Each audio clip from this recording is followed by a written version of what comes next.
All right. Hello and welcome to Creative Discourse, live from St. Petersburg Academy of Arts. I'm so happy to be here. Hopefully today the streaming is going to be a little better. I see some better numbers up there on my computer, so I don't want to really waste my time in any deep explanation about what's going on. For those of you who are watching my stream periodically, you guys know that I'm right now in St. Petersburg trying to finish my diploma. I have to paint a large-scale painting. Well, not necessarily the largest. It's not as big as I intended to. So I think I'll be able to finish it in a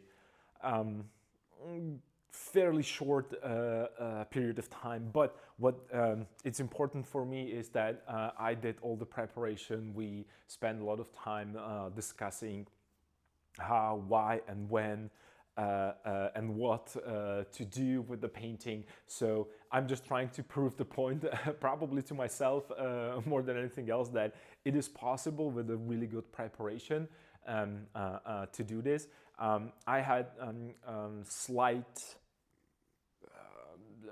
difficulty with replicating exactly the composition that I wanted to, only because it probably not necessarily it wouldn't fit, and I mentioned this multiple times previously. I talked about this. It's just it was a discussion with the staff, with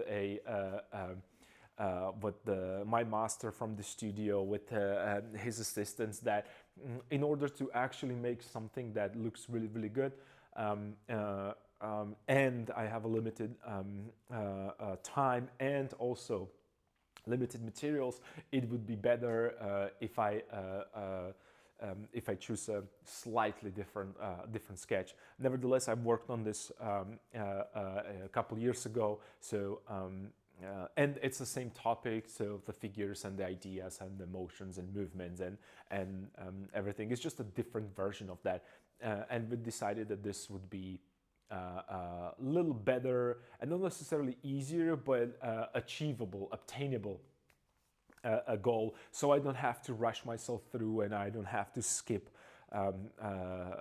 all the important steps that I really like, and which is layering and putting and using a little bit of a scraping and also sanding and looking for these underlayers and creating that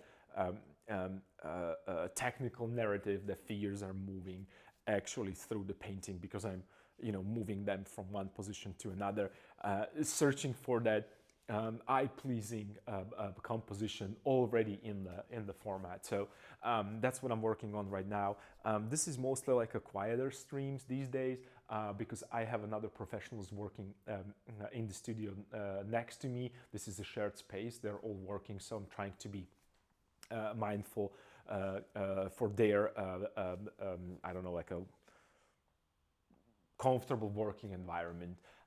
It's not necessarily new to me, but this is something that I'm trying to actually achieve here, to have a shared digital studio space, creative discourse. So please join me and paint alongside me, because that's that is the best way to enjoy this stream. So I'm going to start working on my painting, and hopefully that gets you time to set up for your paintings or your creative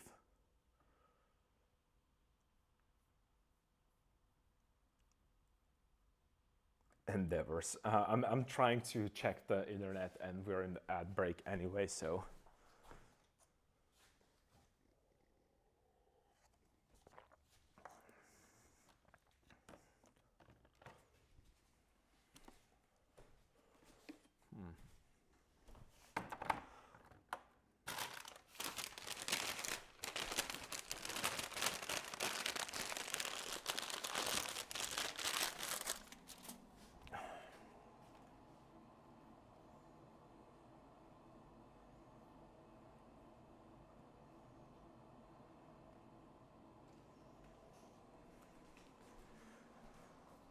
All right.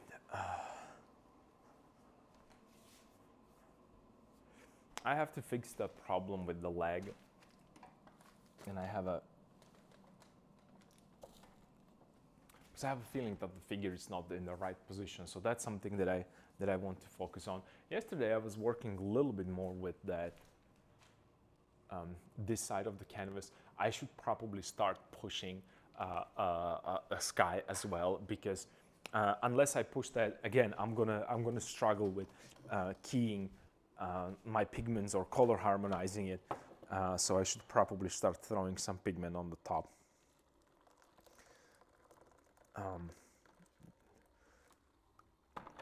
On top of a canvas, because I think that might be a little problem later on. So let me check my sketch.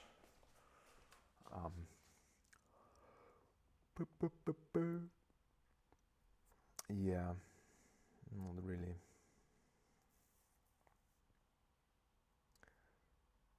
Yeah, so let me get a little darker up there. So I might just, just to start to kick things off.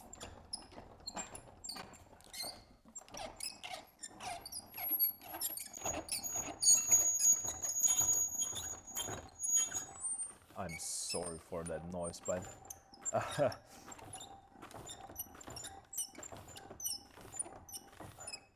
it needs a little bit of oil. I think this very old easel that, yeah, I think that's right. Let me just go ahead and throw, I don't know if I have enough. Let me see if I can borrow some of my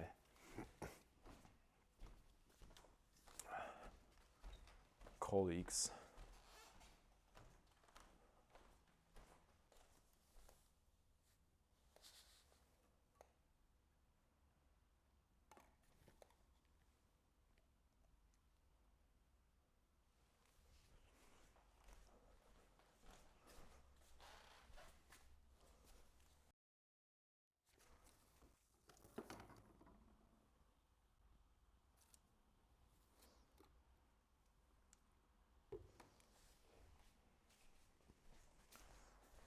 Let me see.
Okay, I'm just trying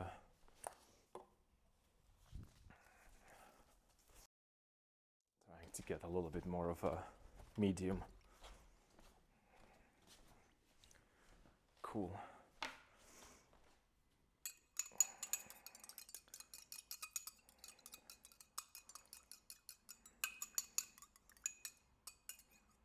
I have to go get more.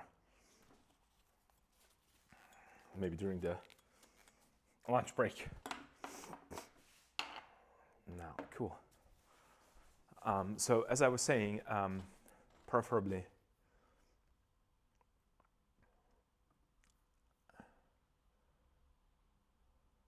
sending creative vibes, new ASMR channel.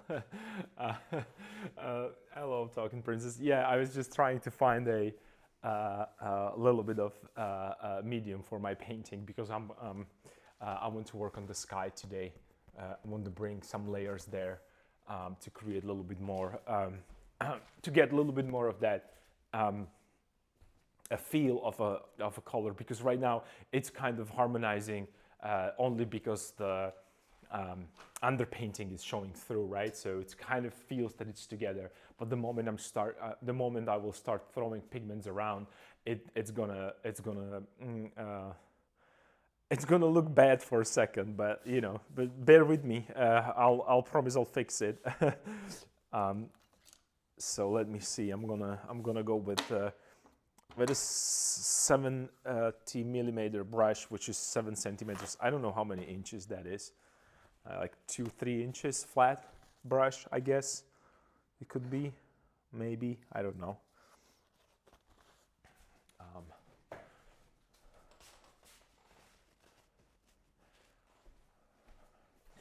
Yeah, and I think I need more of a pigment, so I'm gonna grab a little bit more of that black because there is a lot of ground to cover. So I'm gonna hit it with for the dark values. I want that, remember, the dark a little bit more. I don't want to say menacing. And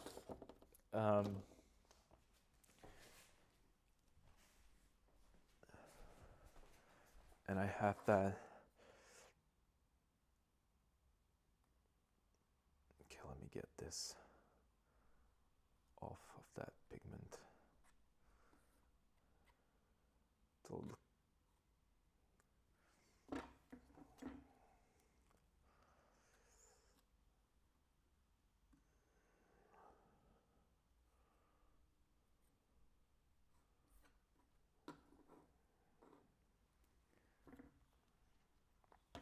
Right, that's fine. That's cool. Let me clean this. The reason why I want to work on a background is that, if you remember, I had the same or similar problem. I was too focused on the figures and making sure that there is a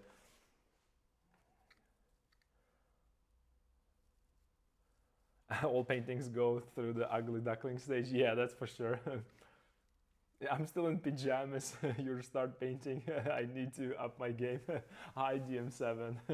Good to see you here. Yeah. I was slacking because I actually was preparing to be here at 8, but then I stopped in St. Petersburg. There is something about St. Petersburg as a city.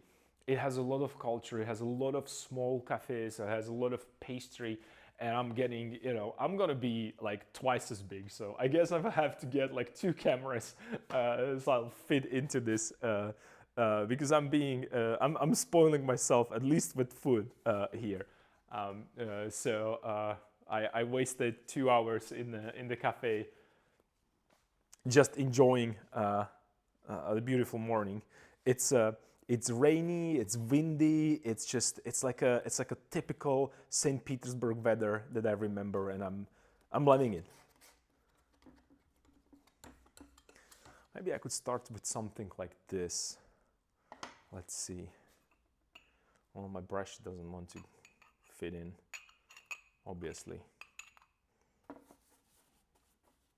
This is not the one. I need to go darker.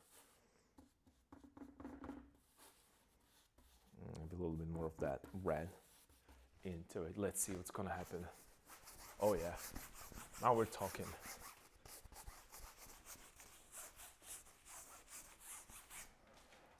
Let me see what's gonna happen here. Yeah, we need a little bit more of a punch of pigment there.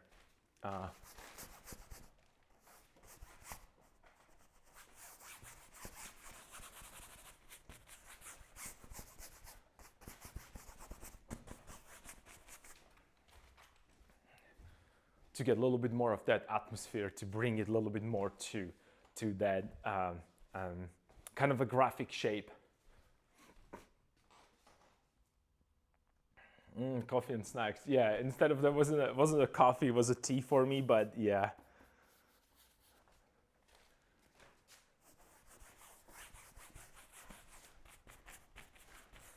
Let me quickly throw these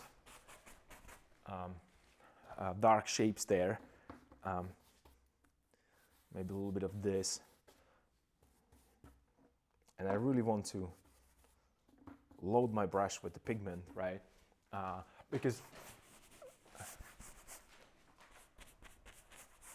and since I already have the nice layer of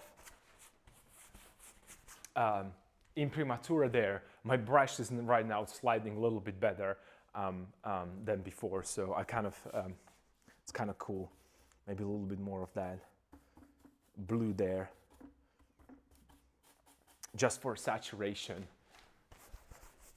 Oh yeah. And a little bit of white, but not really mixing it, just having it there.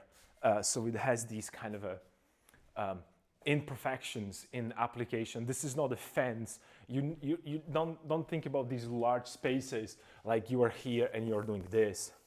That's not. It's not a fence. You're not. You're not painting walls on the house. You want to have that texture. You want to move with the brush. It will give you a little bit more of that kind of a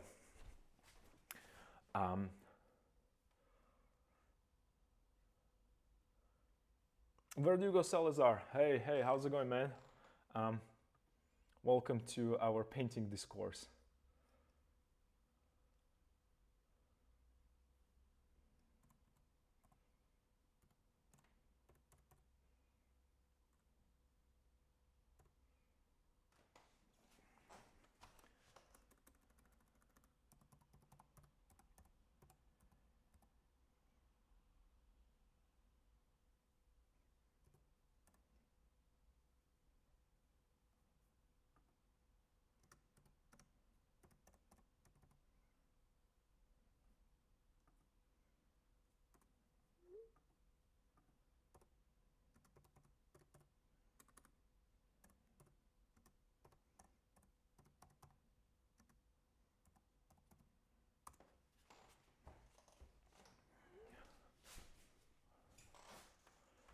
All right, I'm sorry, I'm just dealing with multiple things at once because I still have to communicate with my with people around, so I'm a little distracted. I hope that you guys have ready your teas because it's going to be a long run today.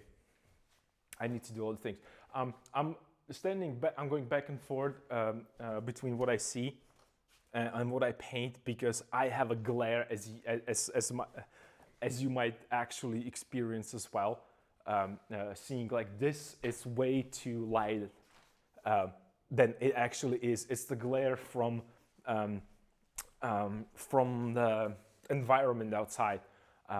It's kind of everything is glossy outside right now, so it's even more glare than I expected today. But that's okay. It's not going to stop us from painting, right? Those are just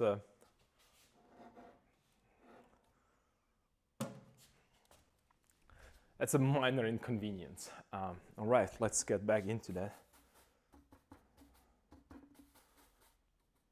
Maybe a little bit of this. And I'm trying to, again, since I'm using a limited palette, I'm trying to get all the pigments up there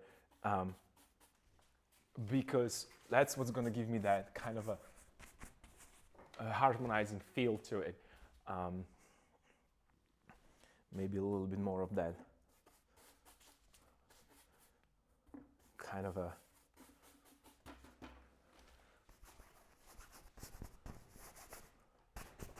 and instead of just creating a kind of a smudge right here, I'm going to create a transition with the pigment. So I'm going to go slightly darker, slightly lighter, and I'm going to find the value that I need, right? Because I want to get that randomness there. And then I'm going to go with the different brushes and applying a different brush strokes and textures. But that's going to be as another part because, right now I just want to get the values down first. So I have a better understanding what's happening with my figures, and I'm gonna go. And I'm not really paying attention to what's happening because I have that direction, and right now I want the randomness. And I can't control the both, obviously. Maybe in the future I will be able to, but at this point I can't. So what I'm trying to do is just having fun with it. And trying to find that. And then also I don't want it to be like a stairs or anything like that. I just want it to be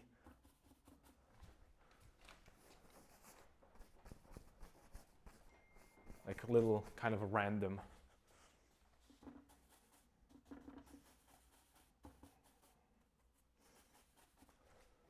feel to it. Something that, you know, the sky would do actually.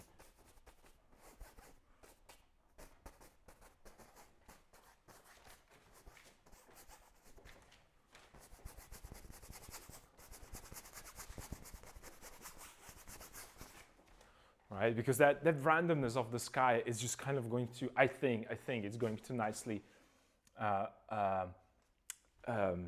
separate the figures to something that it's us, you know, and like that elements that they hold. You remember we talked about is that's a man-made objects against the nature. So it's kind of a nice juxtaposition to, and it helps the composition. I think.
Okay, I'm sorry. I'm typing with one finger because my hands are dirty.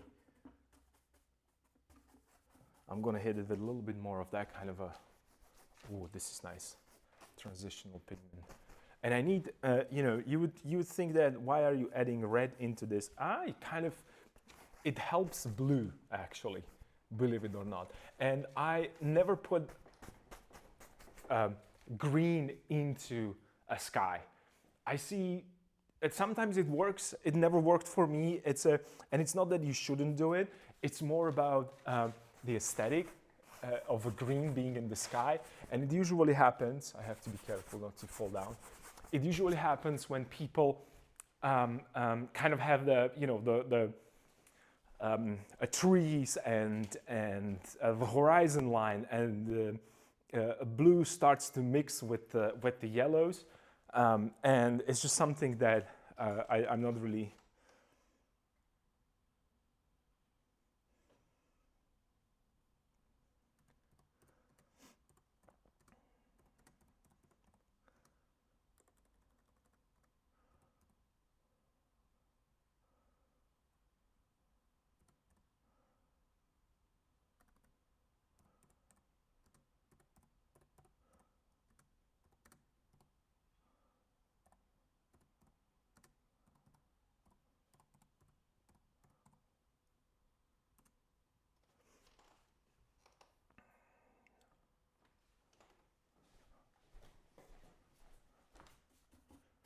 I'm sorry. Like I said, I'm dealing with some.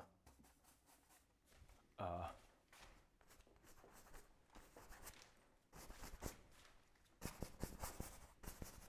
bringing this little lighter right here. And again, I'm going over the already existing, and you can see how that overlapping, it's starting to work a little better. It looks way more natural.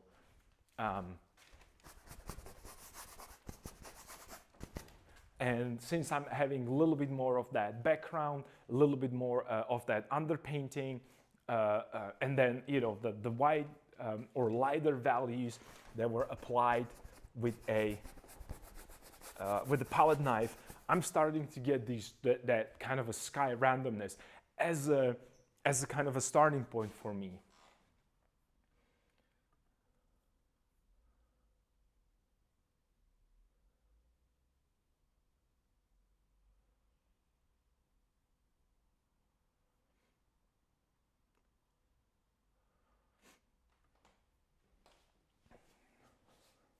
Let me bring more of that darkness, put it all the way there, because I want to keep the composition diagonal in the composition running. Let me get a little bit more of that dark value, a little bit of this. And like I said, I'm not trying to overmix that. I want in my brush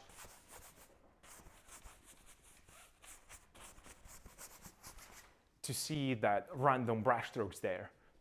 Because imagine if this would be, and because this is not a kind of a, this is not a graphic design, right? So I don't do outlines, I don't paint in between the lines. This is all painting with oils, which is about edges and soft, hard edges, and also the beautiful interest in these flat shapes that we have here.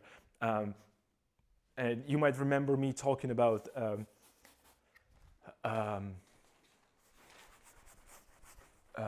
Impressionists and how they beautifully mix these pigments together. And it's not; these are never pre-mixed pigments. These are always mixtures. And you can see even on my palette the brush strokes. Like, look, there is a red, there is a dark, there is a blue, there is everything. And you want to have this in the brush to create these beautiful random transitions. This is for me something like something similar what water does when you work with watercolors.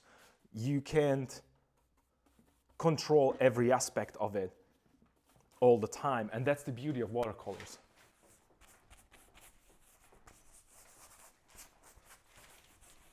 And I want to have some areas show through, some being completely covered.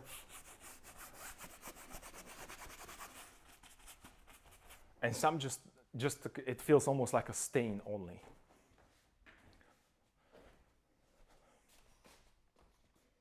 Yeah, maybe a little bit. And this is a problem because right now I feel I want to put this a little darker, but it's dark, it's just that reflection from the window. I think I will have to do something to put some kind of a veil over it. Hopefully it's going to work. Excuse me.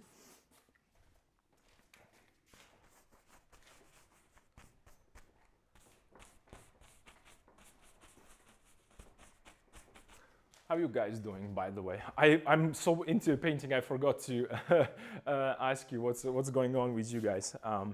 I hope that you are painting alongside with me already.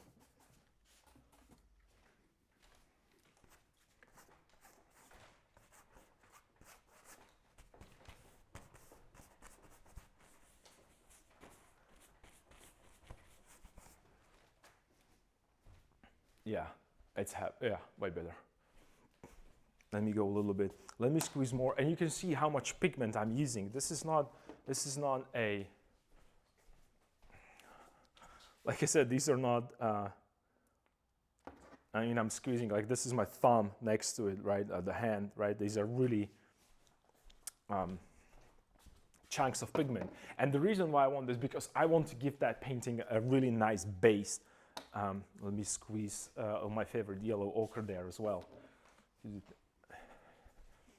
running out of yellow ochre so super fast, right? So this is my, like I said, it's a 7 centimeters brush. So we're gonna go into it and just really have fun. Oh yeah. With pigment.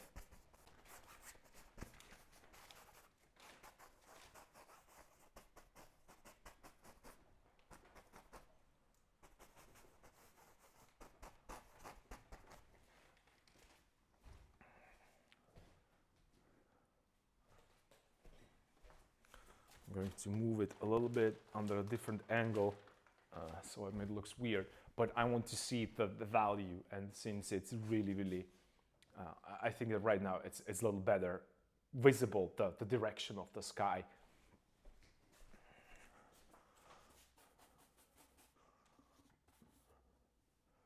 A little bit of that. Yeah.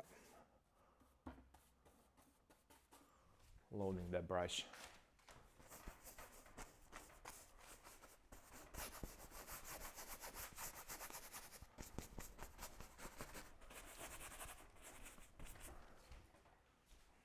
I'm going for it. Maybe we can switch and do a little bit of that palette knife as well. Just to get a little transition or different texture, something that will be a little bit more interesting. That might be a little too much, so let's just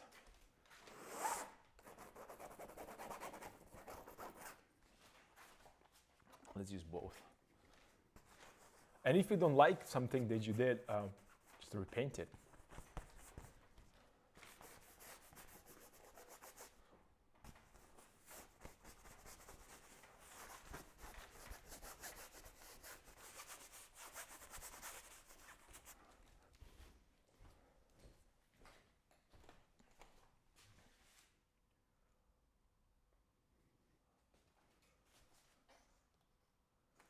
Right.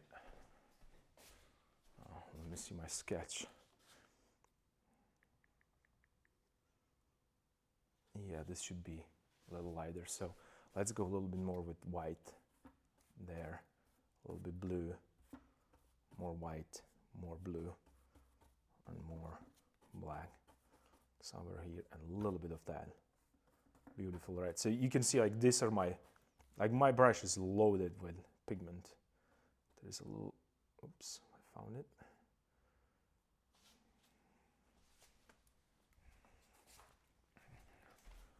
Let's see what's gonna, oh yeah.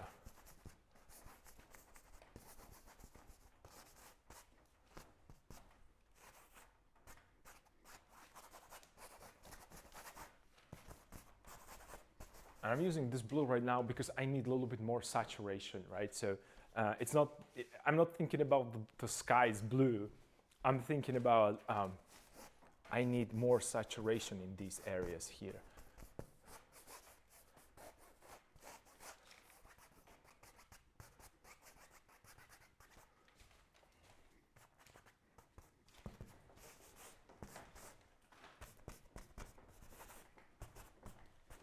And since I already have a lot of pigment on the canvas, I can start moving that pigment around and manipulate with it. So I can be really bold with it.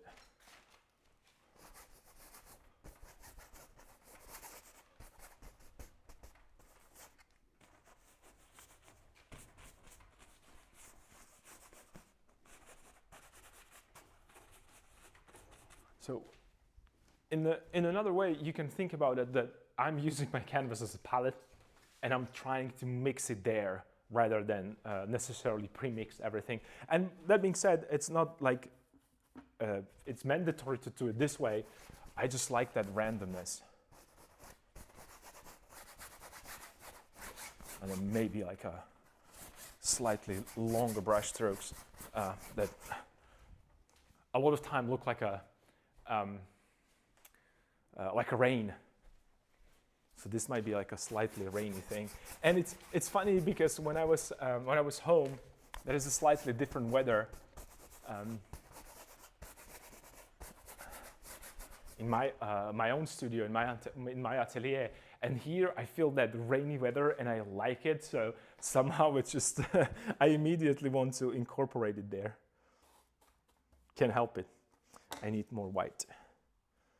And you can see like I squeezed the blue there and it's gone. Couple brush strokes and it's gone. Ooh, this is nice. Oh, now we're talking. And the reason is because I'm really using a pigment. I'm not afraid to apply the pigment on the canvas and search for the randomness. I really enjoy the randomness of a pigment.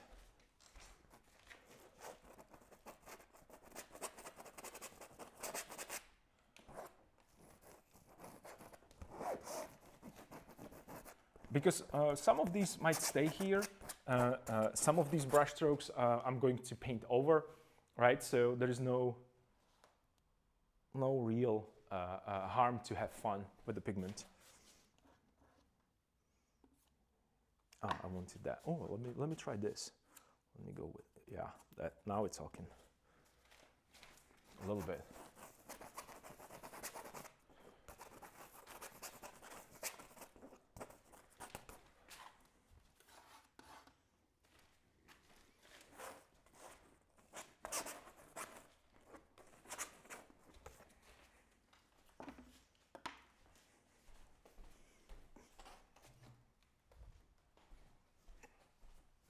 What I'm always thinking about when I'm applying pigment like this, that I want to keep color there. I don't want it to be black. Even though it looks black from a distance, it has a lot of different variations of a color, right? And that's another reason why I like to keep pigment do its own thing.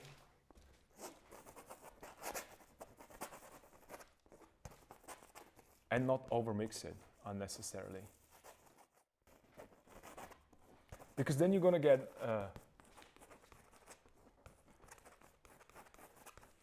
kind of a dead, desaturated color. And none of these are going to stay there. No, let me rephrase that. It's not that this is all that I'm going to do. I am throwing the random pigments up and I'm trying to see what's going to work and what it's not going to work with the painting. Which colors are the ones that represents better the feeling or atmosphere that I'm trying to convey, would be the word.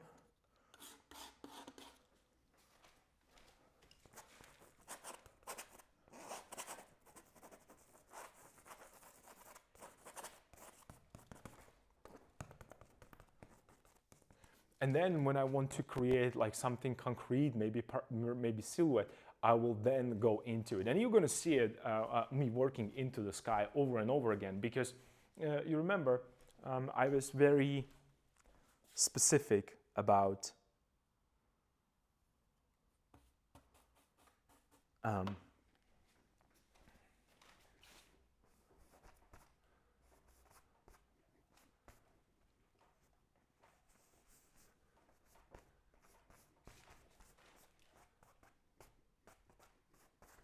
repainting everything that I don't like in the composition.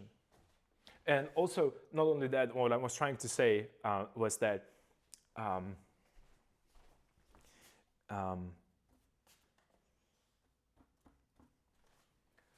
is going to help here, yeah. What I'm trying to say is that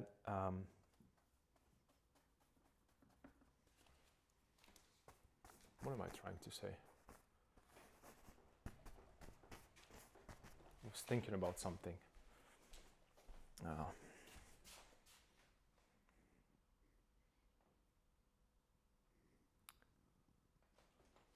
Oh, I remember that. No matter what small adjustment, what is this? Oh, this is a pigment. Okay, let me just clean it up so I don't spread it around I'm already spreading it. Well,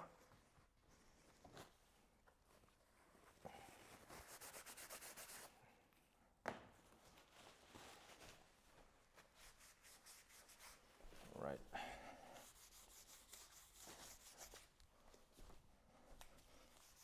I have to be mindful here because this is not my studio. It's the studio of my master, that he was so kind to lend me. Okay, there was the booby trap right here. Okay. What I was saying is that every little change counts. And right now, for example, I don't like this. Check this out.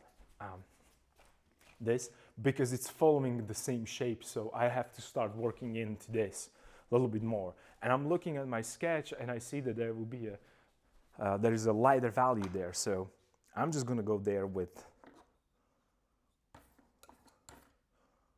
white.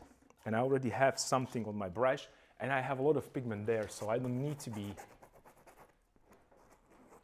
careful. And you might think like you're going with the pure white there. I'm not. I already have a pigment there. There is not pure white, and it never will be pure white there.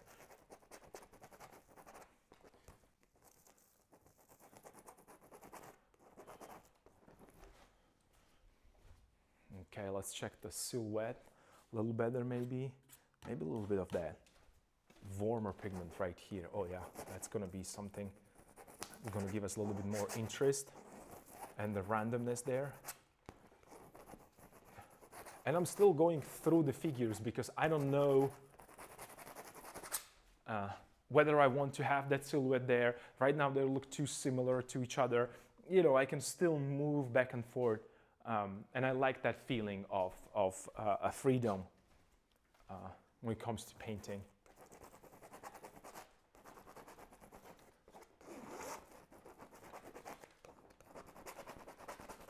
This is my main direction, the composition, it's going that way, so I'm going to punch it up a little bit.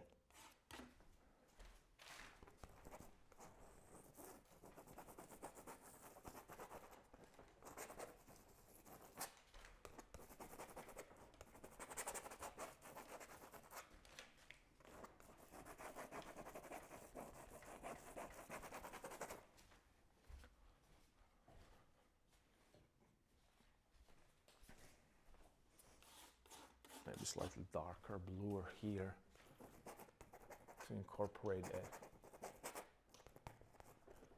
And the reason why I'm doing this and not painting a portrait, which you might think, or not might think, which are the main focal point, and the reason why I'm not doing it is because I'm thinking about a larger idea, which is a main composition and direction of that, of the diagonal. So that's for me right now is a little bit more important in this beginning stage than anything else. And I want these pigments to be here.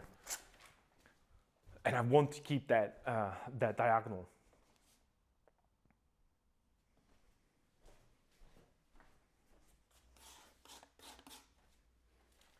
Maybe I could push it right here a little bit.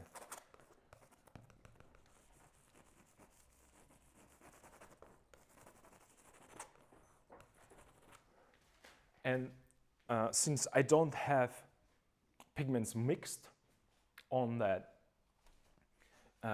on the palette, and I'm using almost like a pigment straight out of a tube, adjust it a little bit, I don't get that kind of a desaturated pigments because, you know, if I mix the proper value and then I go into already wet pigment, when they mix, it's going to automatically change and shift.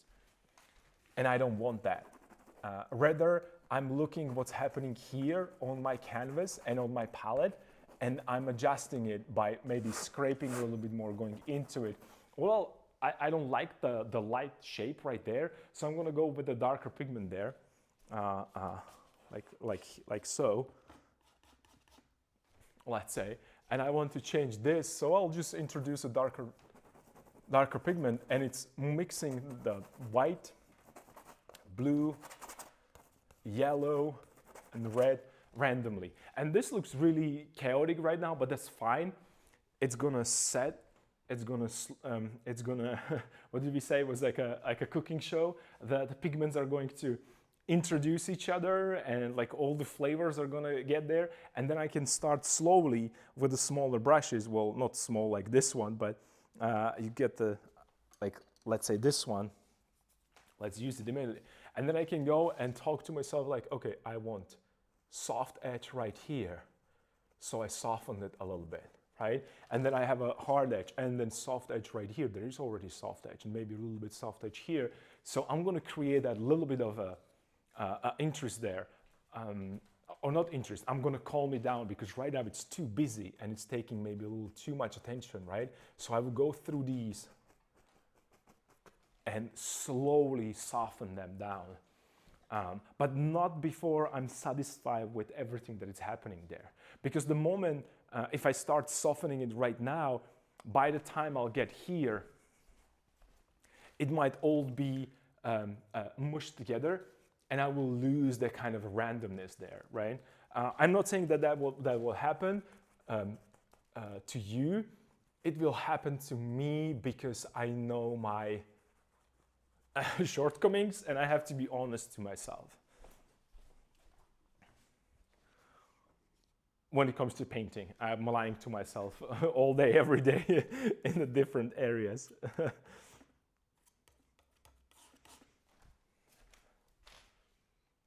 and then we can have like a little bit of this right here.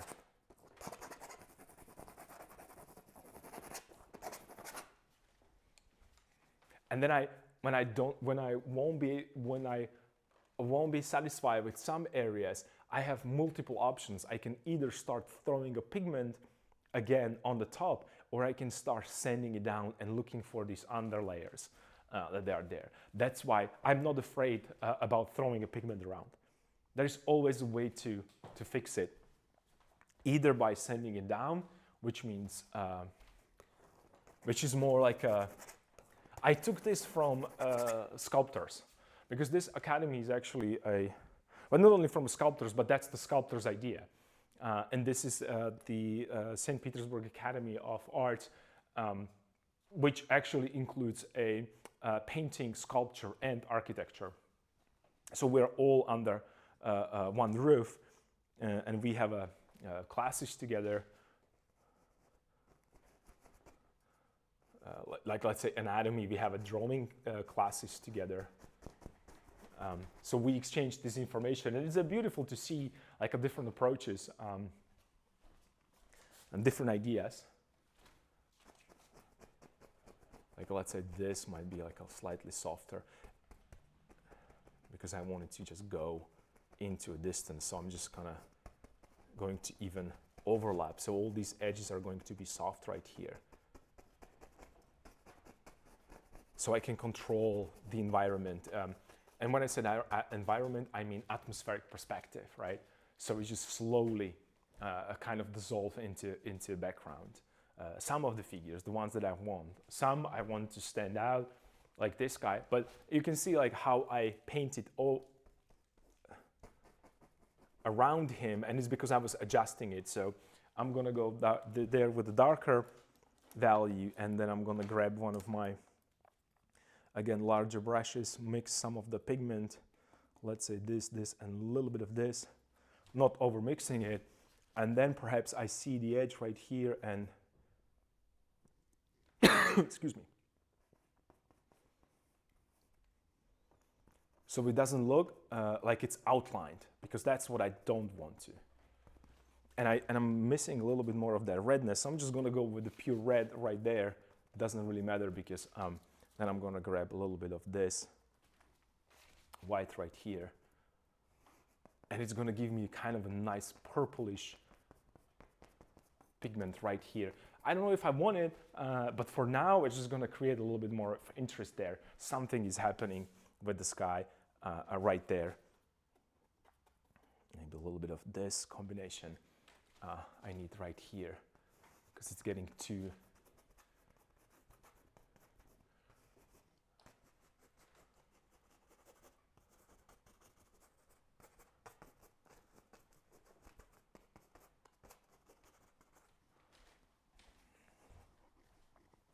and I'm slowly developing it. And then I have another problem right here, which is again harsher transition. So I'm working purely on instinct right now. That would be probably the best explanation of what I'm doing here.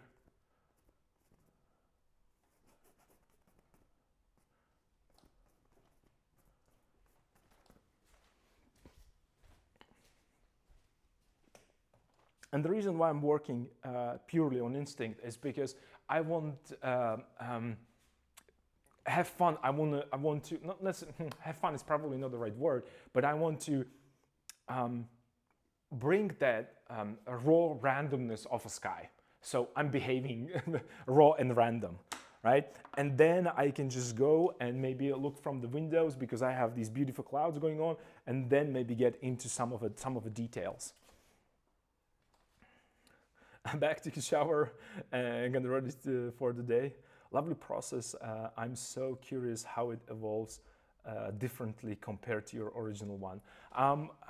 Well, if you mean the original one, the one that I painted before, I still have a. Let me see. If you remember, I was. Let me get the. So I have some sketches. These are from. Yeah, you should be able to see it. So this is the sketch that this is the original sketch, right? It's slightly different, but I'm going to work on it. I'm going to bring it a little bit more to kind of this. This is the original one, the one that was actually exhibited as a sketch, as a part of my diploma process.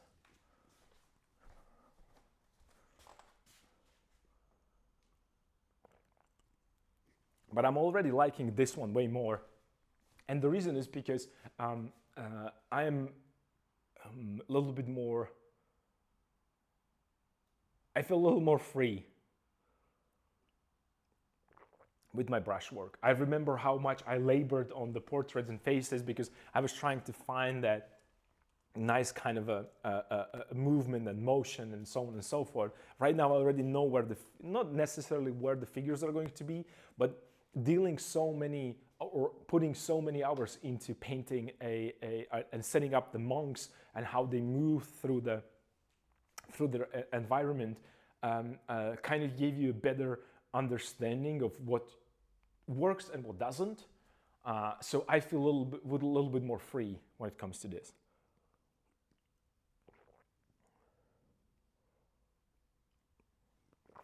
I remember when I was painting that, only this area right here that is just roughly sketched there would took me days to actually put down because I was not necessarily afraid, but it was not even painful, it was difficult.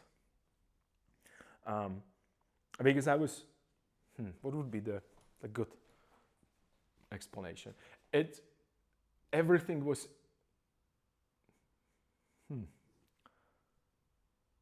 it's always easier, even though it doesn't, excuse me. My apologies, I'm still sick. Even though you don't feel that way, maybe right now, trust me that painting something a second time, it's way easier than the first time.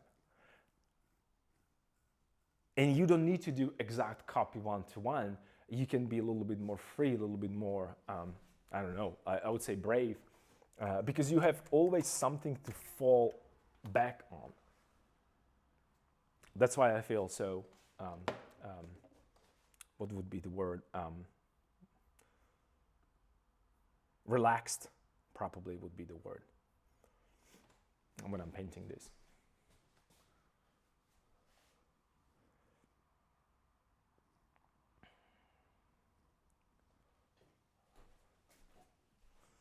Okay, let me.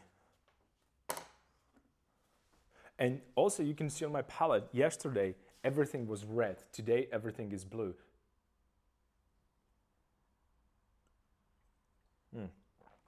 We have an advertisement break, so let's take a minute as we discussed.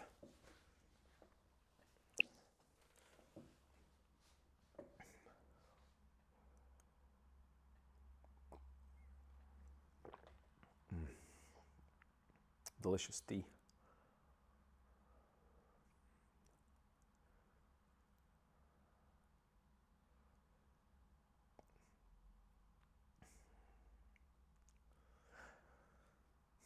The only thing that I see as difficulty, I think, is going to be, again, that grass area. I don't feel confident with painting grass.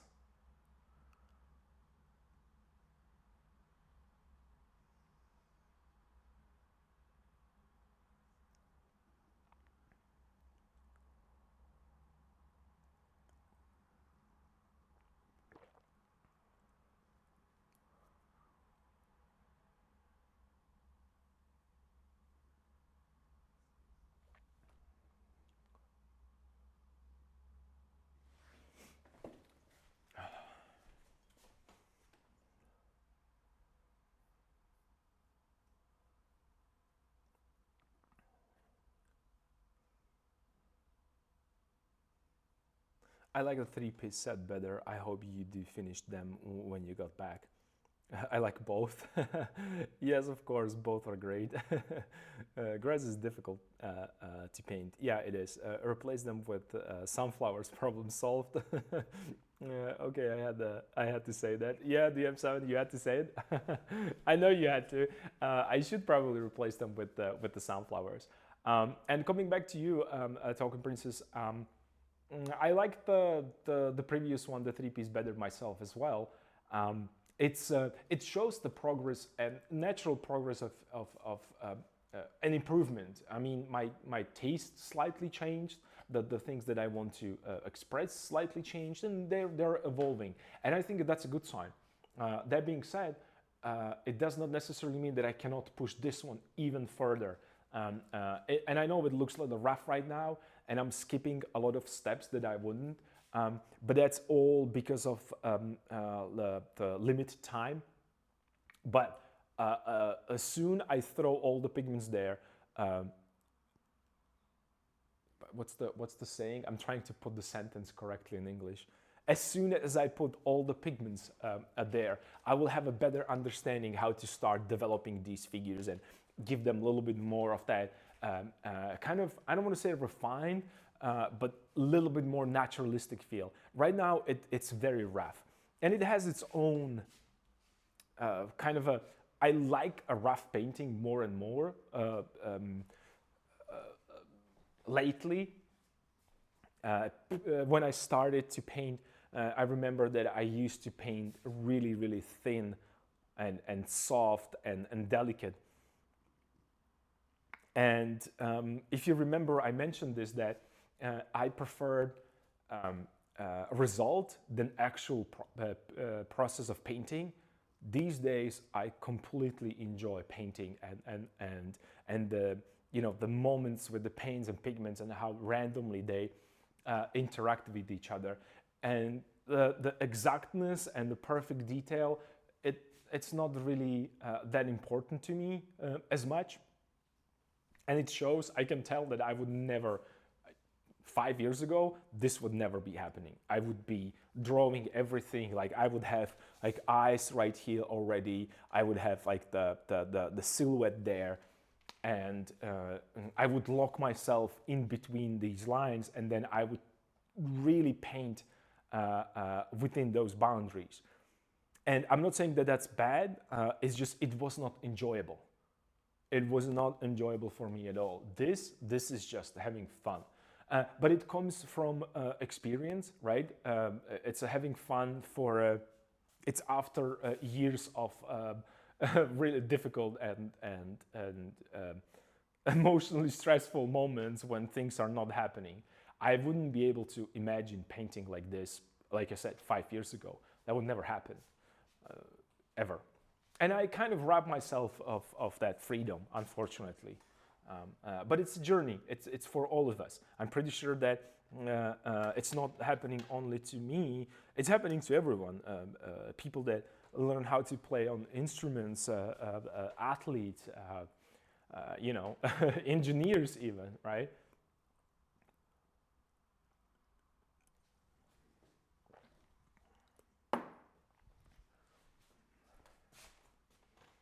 I believe in you. You're good at solving problems later on in the stage, which I admire a lot about you. I used to do that as well. Yeah, it's just the problems, and that's another thing. I really like puzzles, and I really like to find the solution for these puzzles.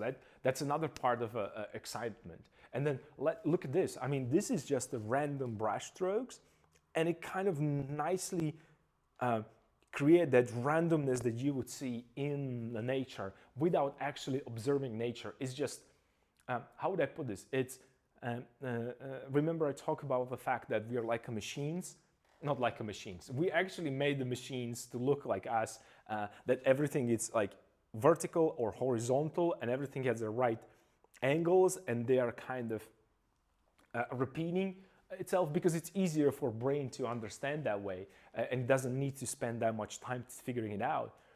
And that randomness with the brushstroke helps me to break that repetitive motive in painting, which is so boring to look at.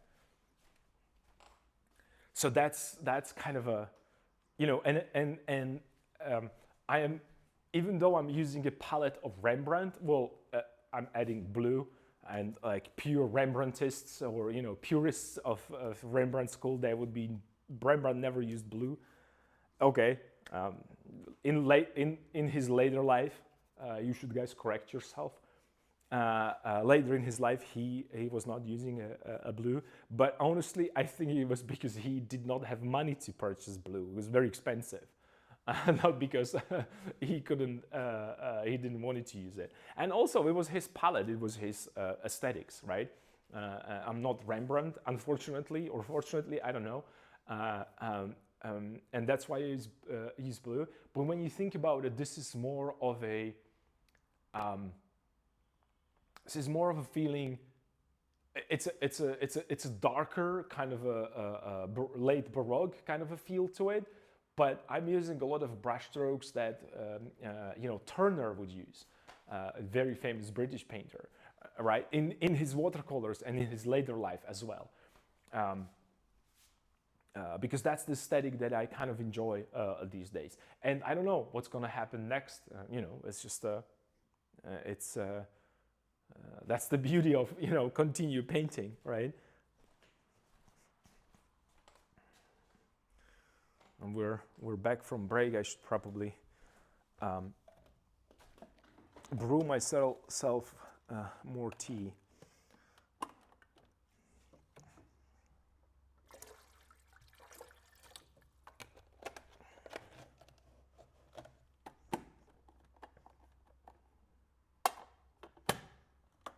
All right.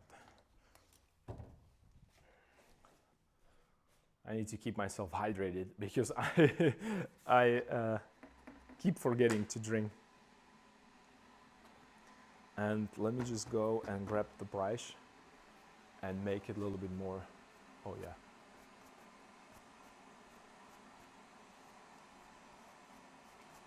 And I'm not painting necessarily right now. I'm just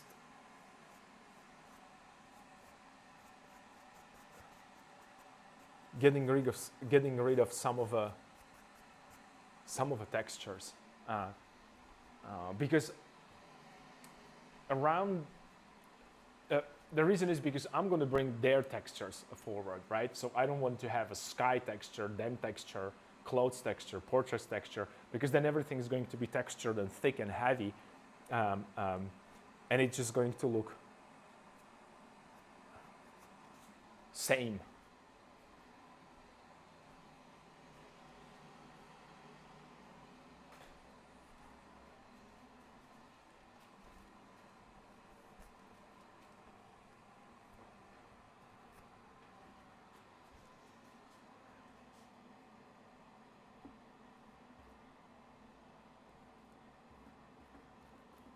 Oh, this is the one. These are the brush strokes that I enjoy the most.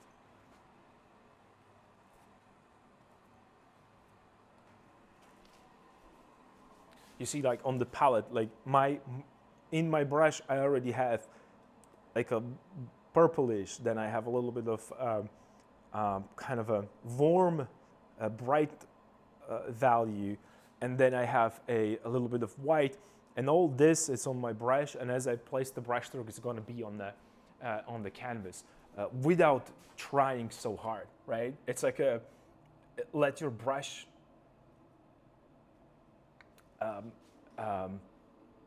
work for you, not against you, and the pigments and the materials, right?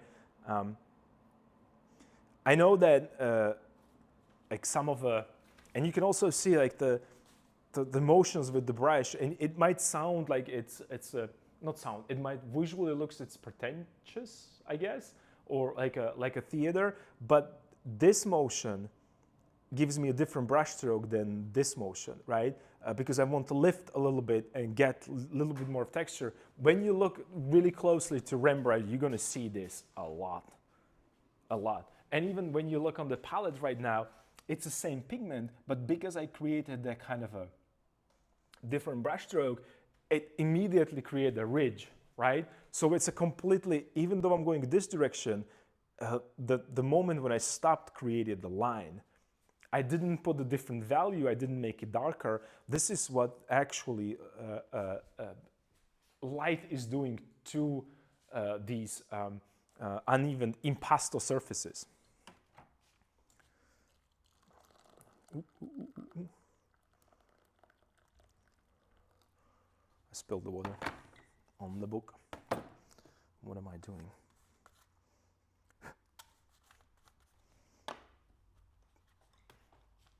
I have to be careful.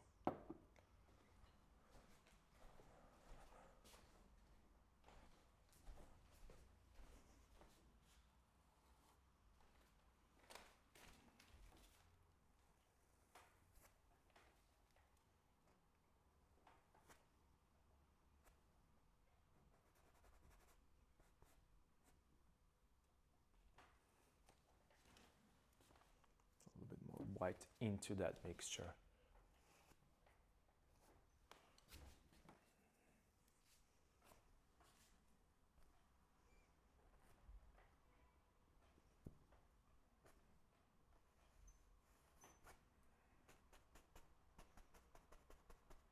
And softening the edges, because you know how much I value edges. It's kind of funny. Is it edges over value? What's more important, edges or values? That's a creative discourse that I'm interested about, actually. This is a brush stroke right there, and right now I need a lighter value there.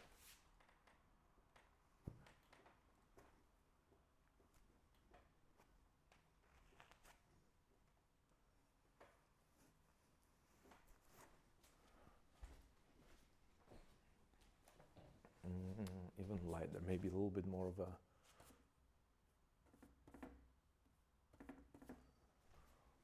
that blue.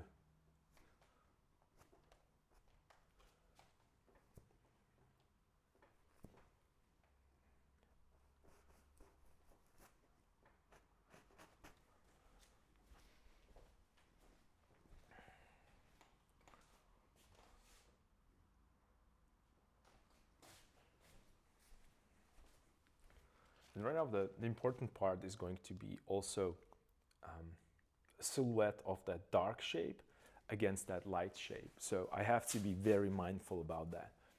And when I say dark shape against the light shape, I mean this dark cloud against the, or the darkness of a sky against the lightness or brightness of the sky. Did I just put paint on my face? And maybe I should probably push this a little lighter here. So let's do that. And you can see how much white it's gone from my palette. I already used all my white, all my blue actually.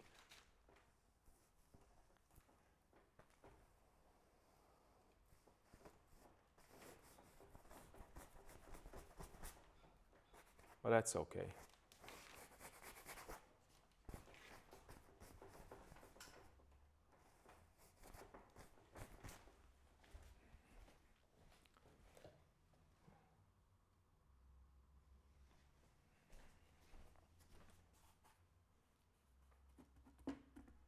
maybe a little bit of that yellow, ochre, a little bit of that sienna. Just to see what's going to happen. And again, I'm adding yellow into blue. I'm not going to make a green out of it. I'm not mixing it together.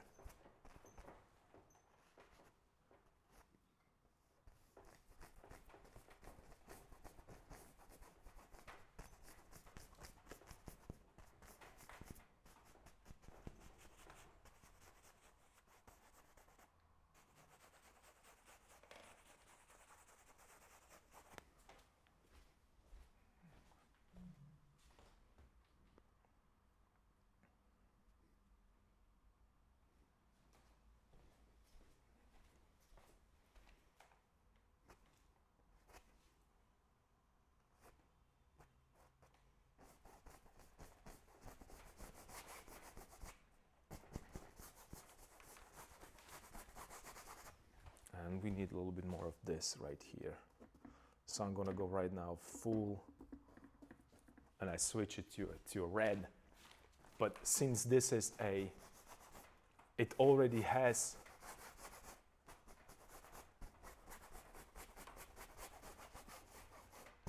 a lot of that blue in it, I am right now smudging it and mixing it together. So here you can see like a multiple applications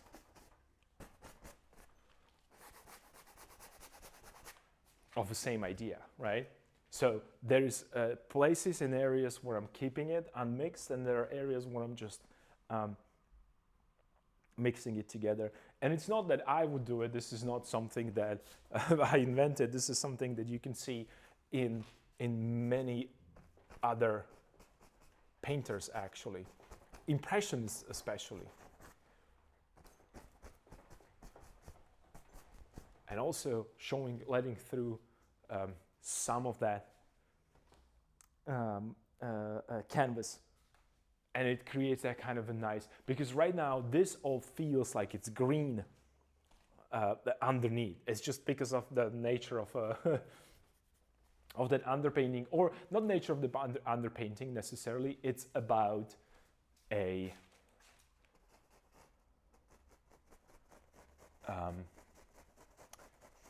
combinations. It's a kind of a visual mixing. That's what I was trying to say.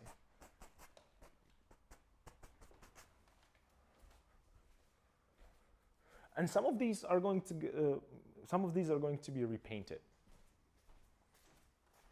Some of them, no. Ooh, what about this brush stroke right here? That's going to be fun.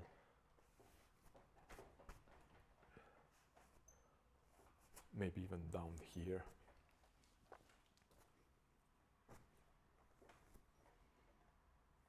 This is a harsh transition, so I'll just soften it a little bit.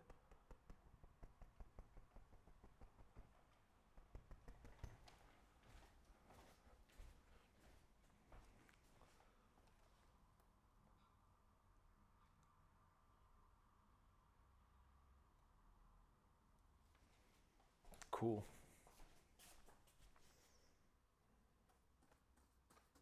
Now let's get that darker value there. A little bit more up here. Oops.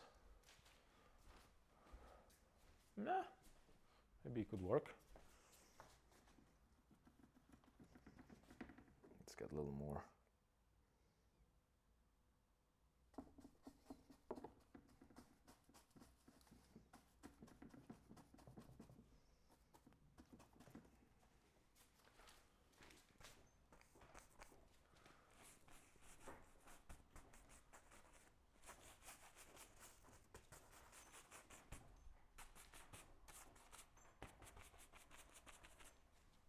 Again, remember the corners.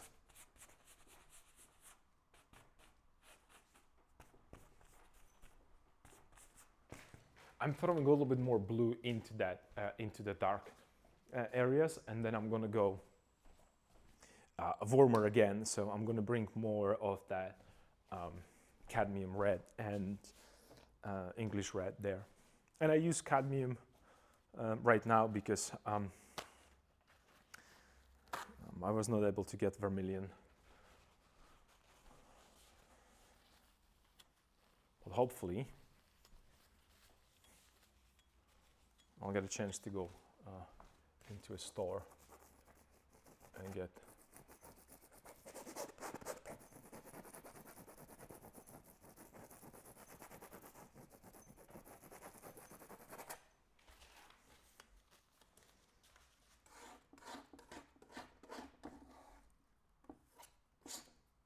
let me use this.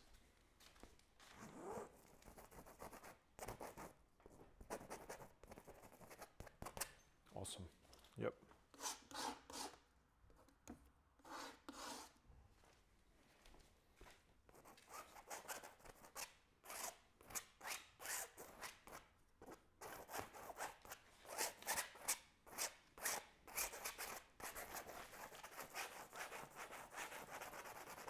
Let's go over that cross, so we'll put it into a little bit back, knock it a little back. And then maybe I should throw a little bit more of that darkness right here. I felt that might be a little too light right here on this side. But again, it might be because of that. Because of that.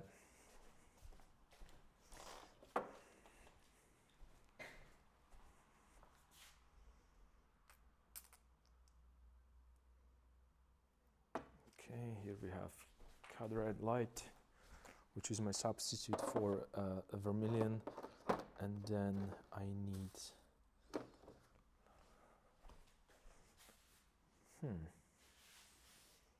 where did I put my English red? Oh, I'm blind. I was already using it today. So let me and again, these are really, this is a lot of pigment being squeezed on the palette, and the reason is because this is a large canvas and I need to cover it with the paint. It would take forever.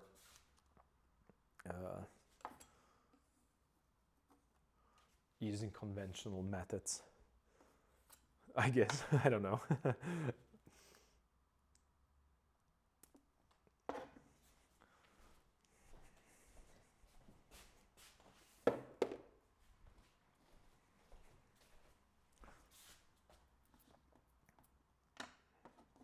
Let's keep with this large brush. I kind of like that.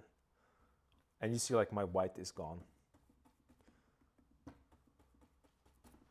completely. I just want to see, like, what would happen if I start introducing. No, it needs a little bit more. It needs to go warmer. That kind of, that's a good start. And again, you can see, like, the brush stroke. It's just, it goes from warm to cool with you know, seemingly the same value, but it's going from warm and cool on both sides of a brush when it's getting a little bit of a mixture inside. This is just a beautiful way of randomizing your pigments, actually. So let me grab this.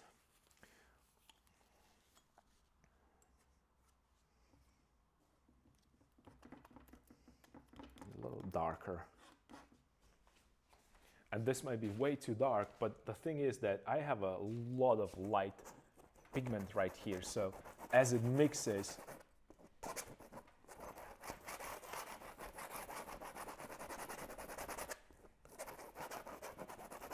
it's going to create this randomness here.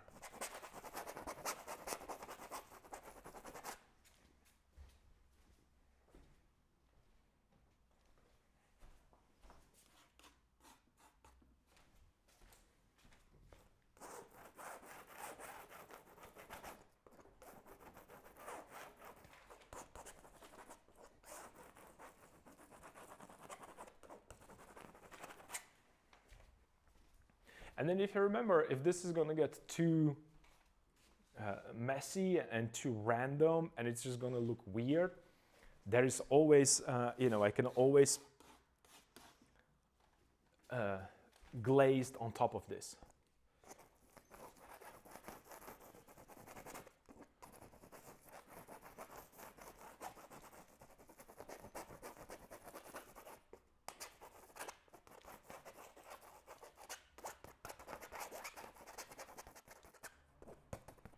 Now I want as much randomness as I can get into this.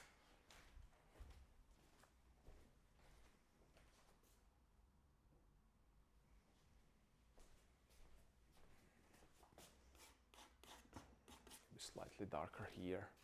Perhaps there's a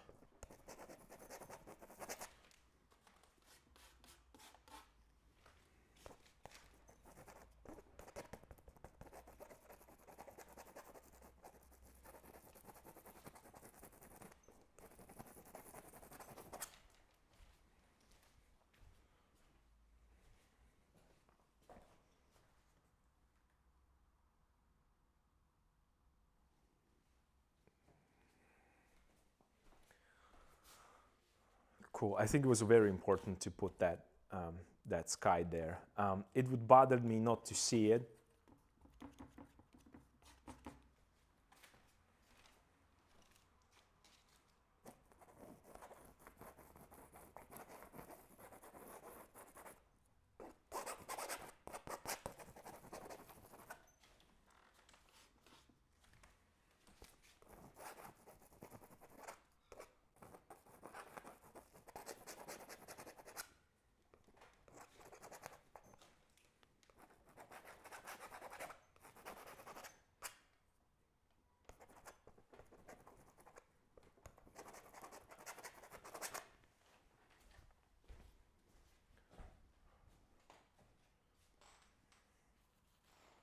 Maybe I could go a little darker here. So let me get that darker.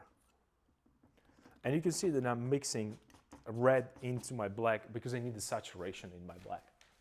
And I need the color as well in my black, actually.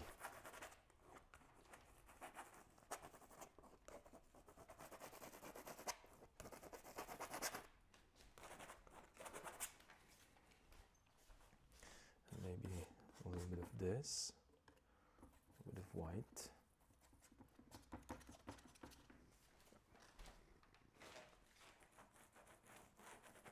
Somewhere here, perhaps.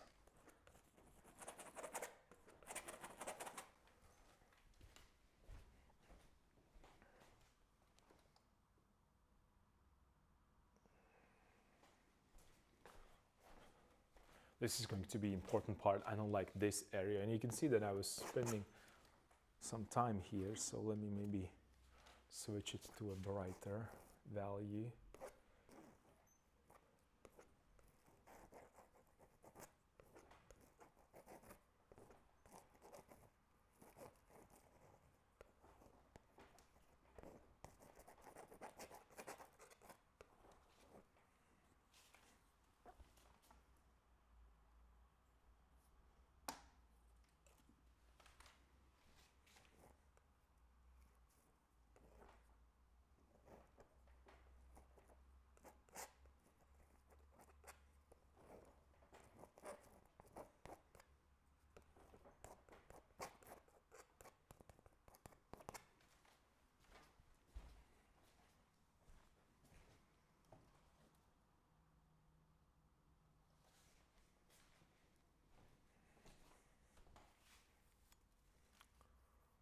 Yep.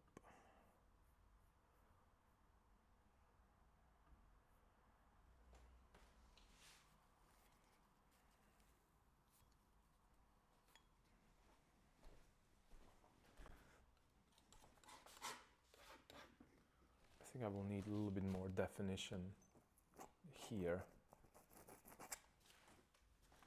Maybe make it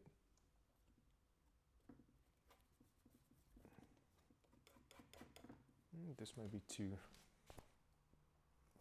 No, maybe not.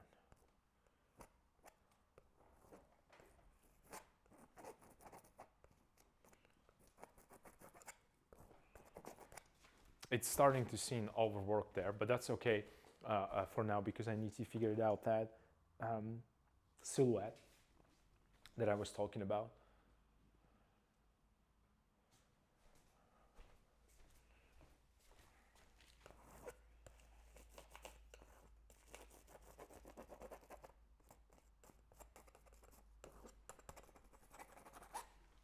Cool.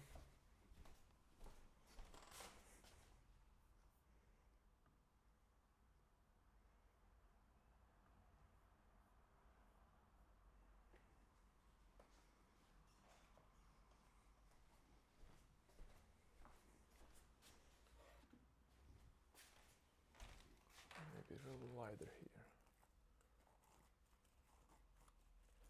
And I'm slightly slowing down right now.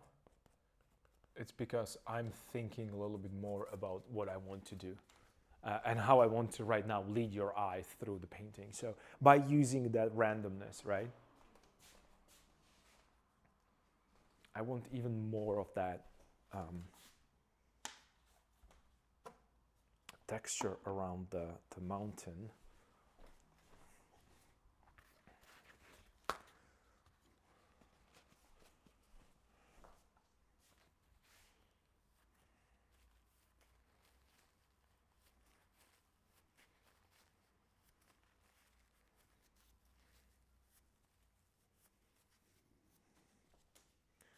So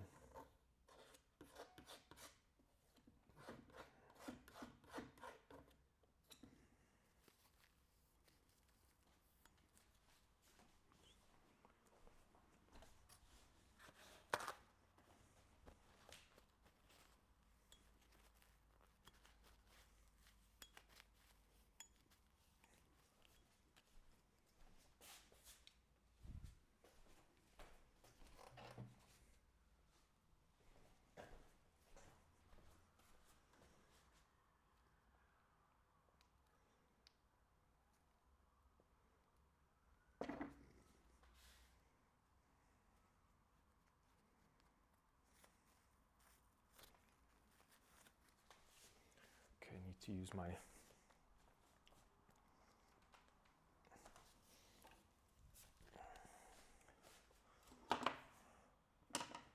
and I need to clean my palette because I'm using a smaller palette right now, and I'm getting already not necessarily.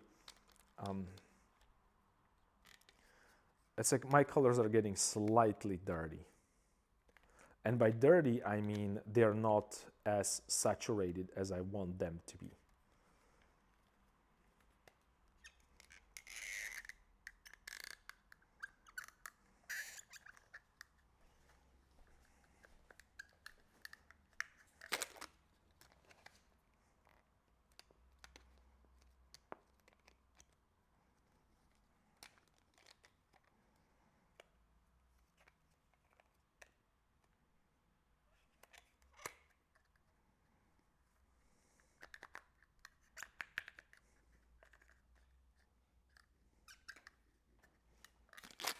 Nice.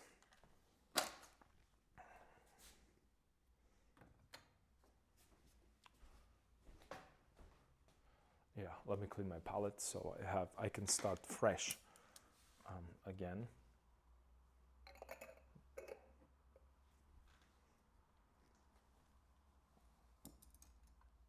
With clean pigments.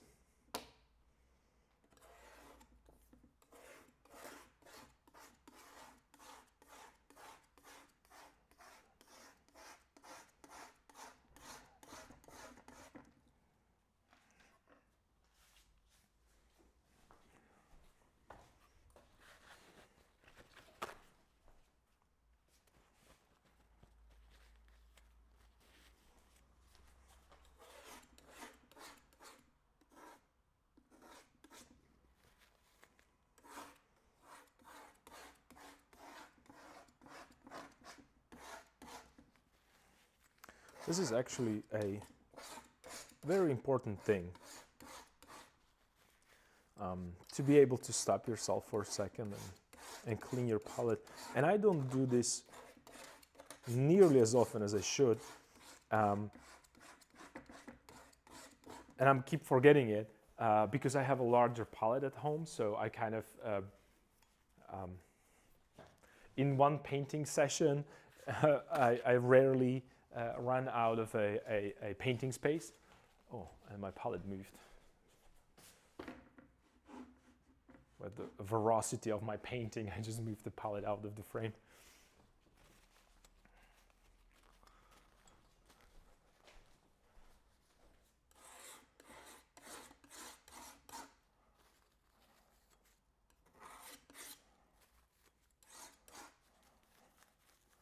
Cool.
All right, we are back.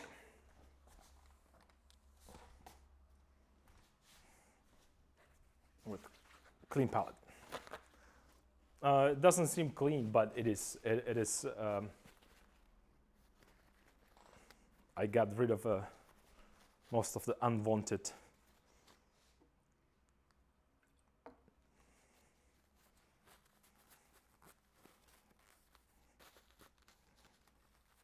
pigments.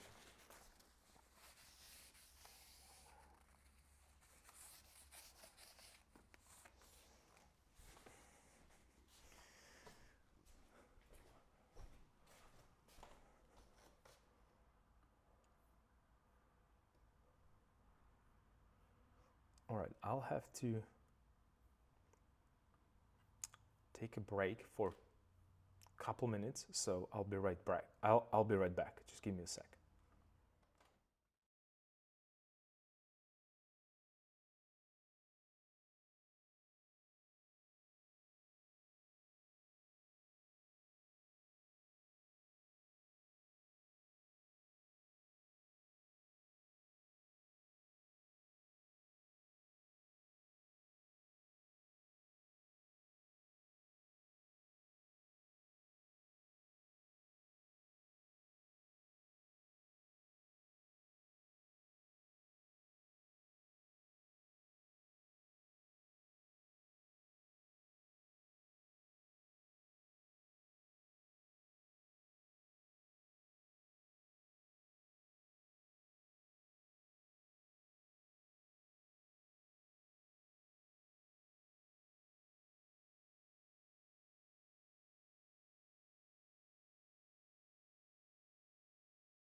right, I am back. I thought that I'm just. Well, here's the thing. I believe that the I kept the because what I'm trying to do. I'm just so many things at once. Um, I want to create a little breeze because since I'm working on and this is something that you might really pay attention to. Since I'm working on the large canvas, right? The surface area is large. That means that the vapors are really the fumes in the studio are really uh, not necessarily not even that they're noticeable. It's really starting to feel unpleasant here. So I opened the windows and I went outside to open another windows and to create kind of a cross breeze. And since we are right on the embankment, it's a really busy street. So I wanted to wait a little bit to air out this studio. But it's happening slower than I thought. So hopefully the noise from the street is not going to bother us. Hopefully. Okay, so I worked on the sky a little bit. I worked, as you see, like with the blues and grays. That means that those are cool colors in my mind, or colors that are leaning more towards a kind of a cooler feel.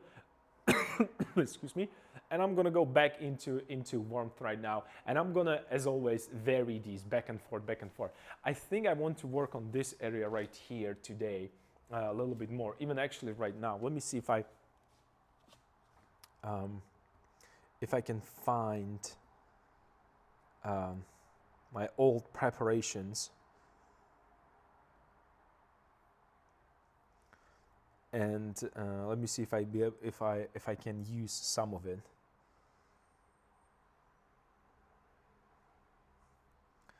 Maybe not. Who knows? I don't think I have it here.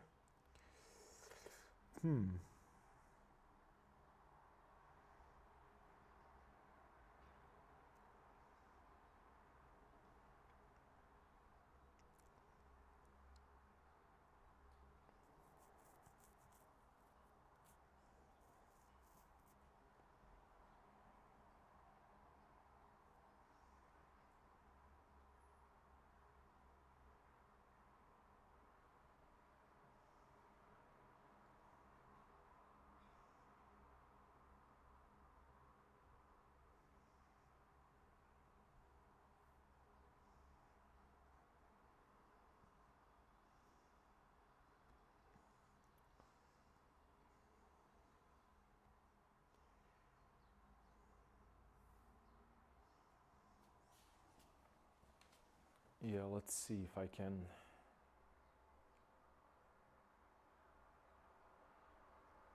So the size of these heads are roughly this big. Okay, yeah, I think this might work. Okay, so I'm gonna switch to that area right there, only because I need again darker shape right there. Oops.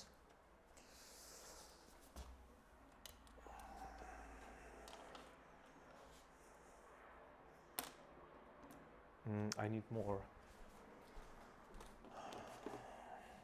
black pigment.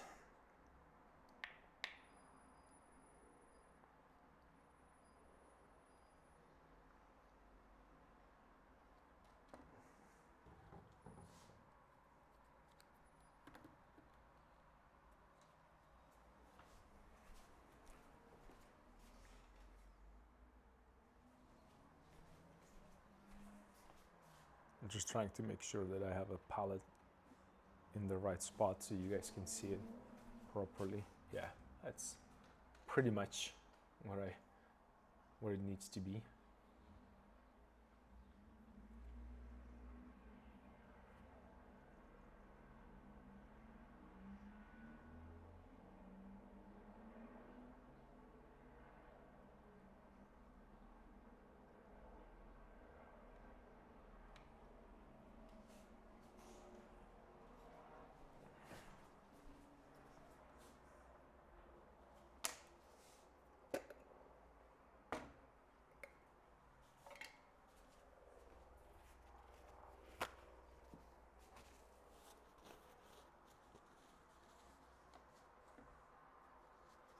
and I need more blue.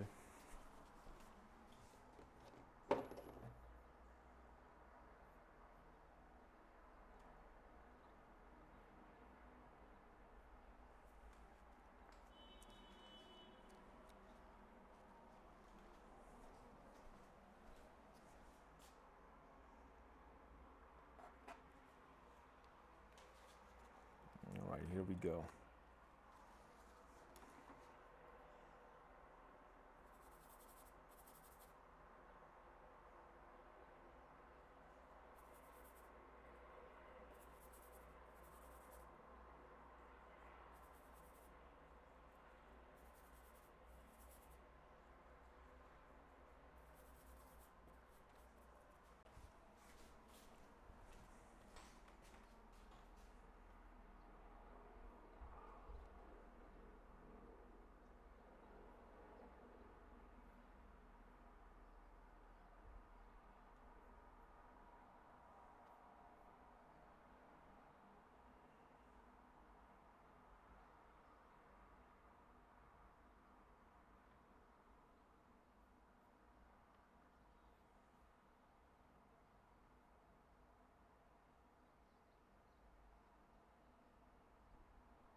All right, I'm sorry, I just realized that we might have been offline. I don't even know what's happening again.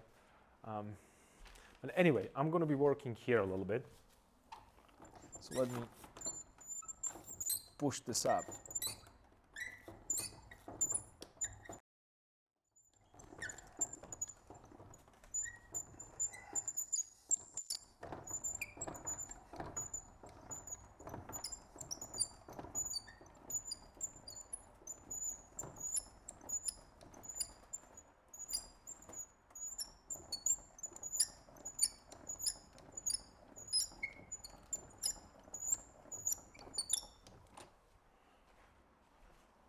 Let me push this up a little bit.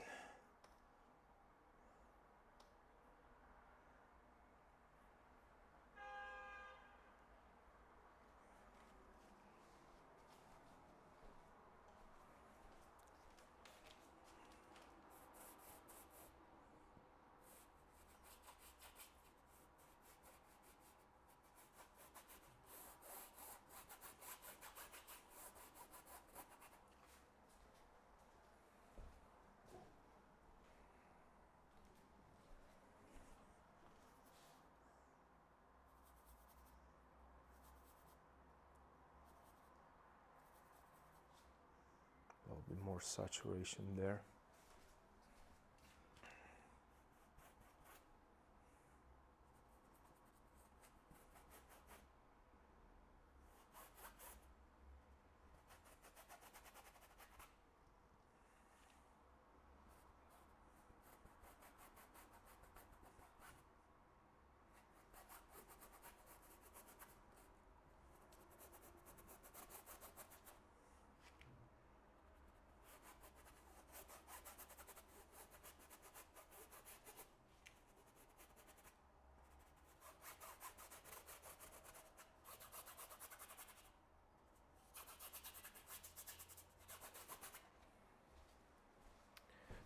They're supposed to be, not supposed to be, there are figures on that side.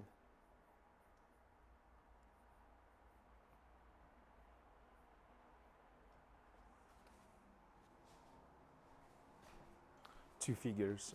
They represent a different type of, well, a different type. It's a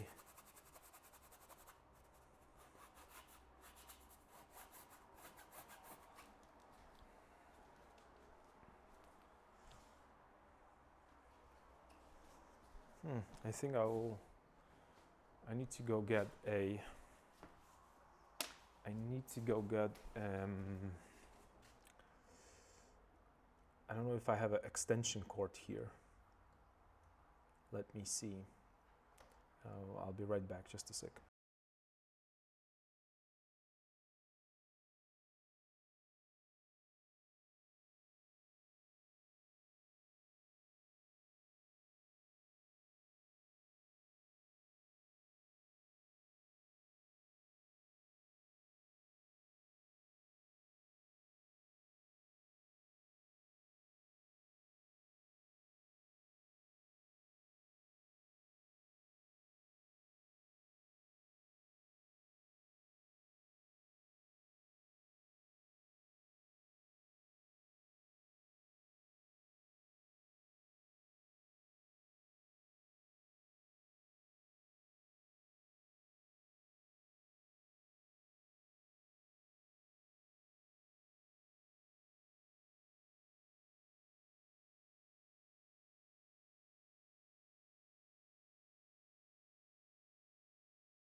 So I brought some extension cord, but I'm not sure if that one is going to work. Let's see. I hope I'm not going to blow any fuse here. I hope.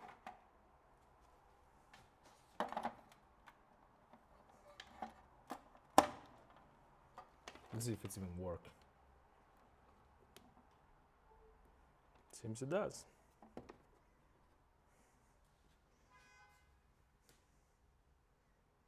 So we're back in business. Okay, all right. Since I have those figures there on the side,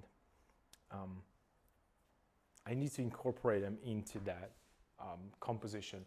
But actually not that, because I have them, because I need something that's just gonna push it that way, right? So I have that strong diagonal, and then there needs to be a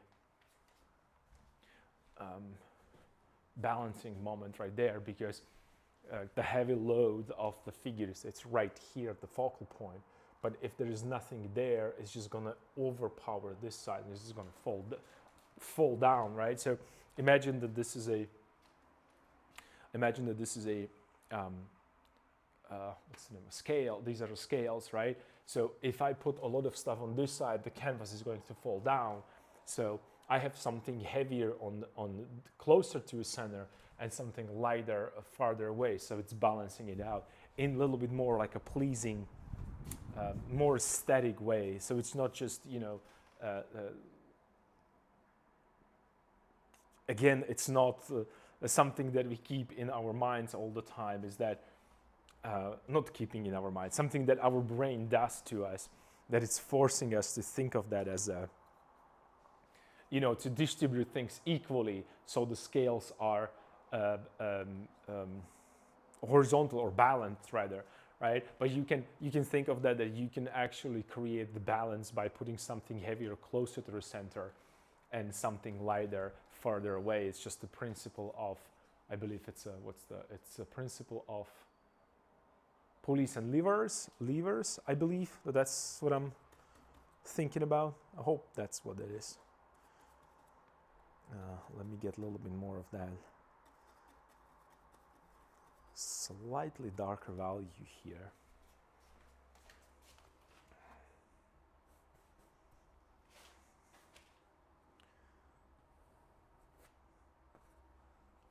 And I want a little bit of a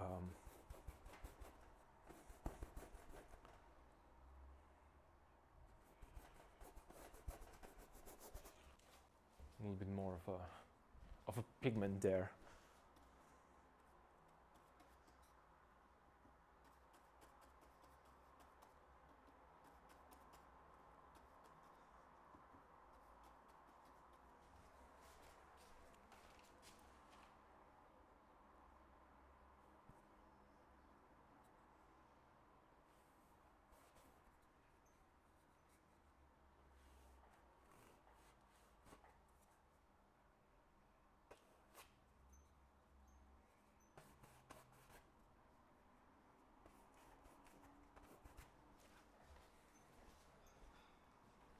But I don't want a lot of distraction there, so it's more like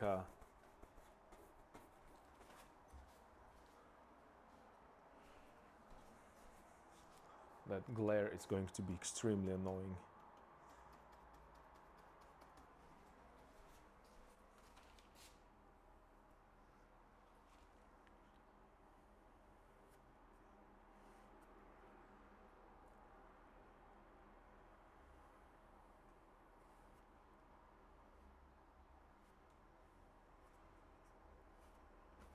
Maybe I could put the head a little bit more that way.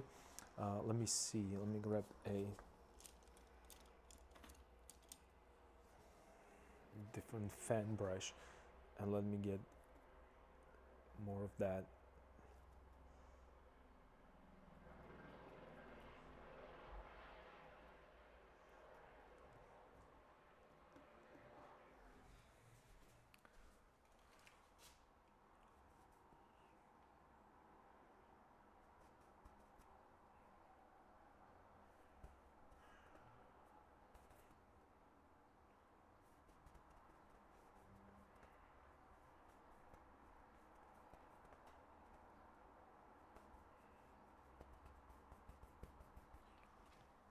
the side of the head.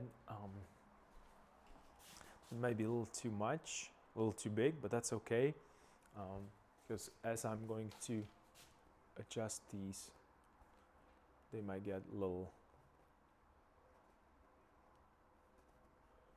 smaller.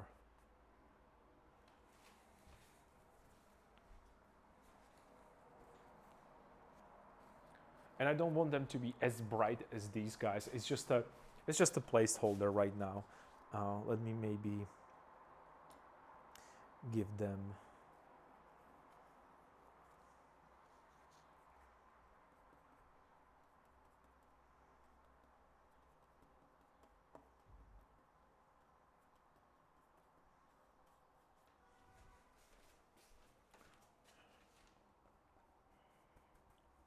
a little hair.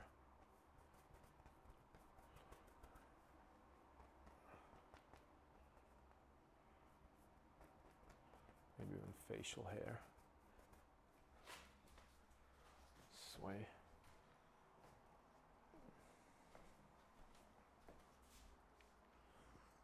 And then maybe I should grab a little bit of this lighter value here. Go slightly more towards green.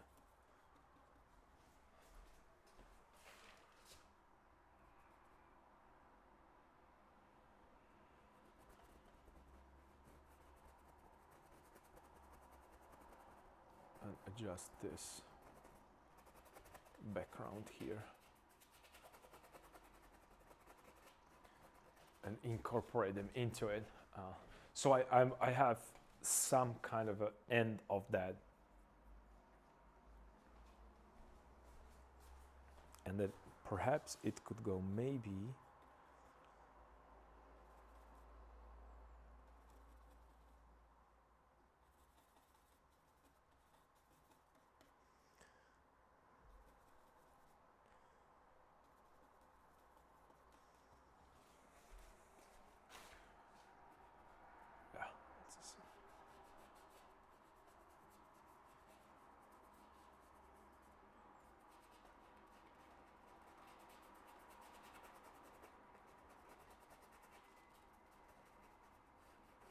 I really want that soft transitions here. I don't want that much attention on this side.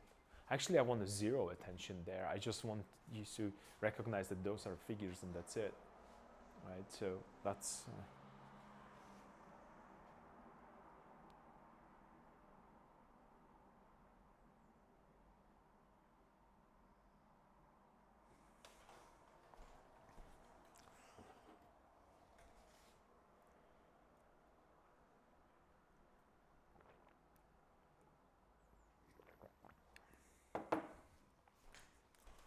get more of that darker value there.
I want to show a little bit more of a little bit more of them, or a little bit more detail rather. So the moment that I don't like something, I placed a lot of pigment right here and I don't like it, so it's just gonna go away.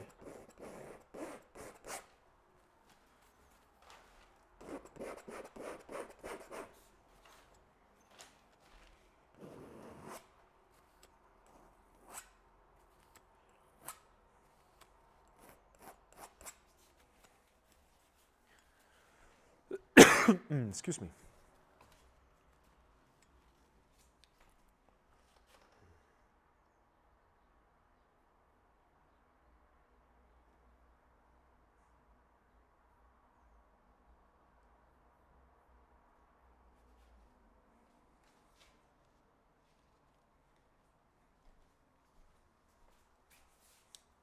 Again, size of this head, approximately, compared to these ones. Okay, well, I think I'm good. I think I'm good here, so I can maybe shorten this a little bit right here.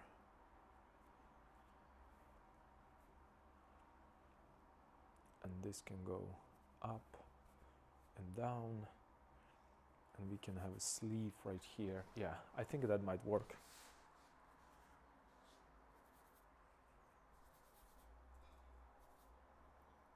A little bit of that blue.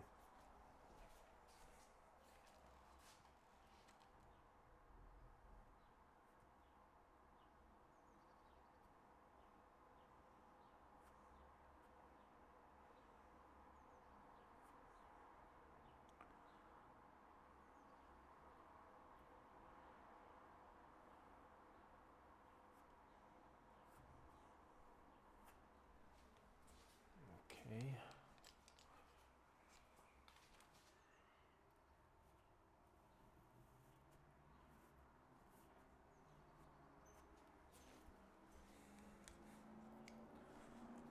All right.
Okay, a little bit of that.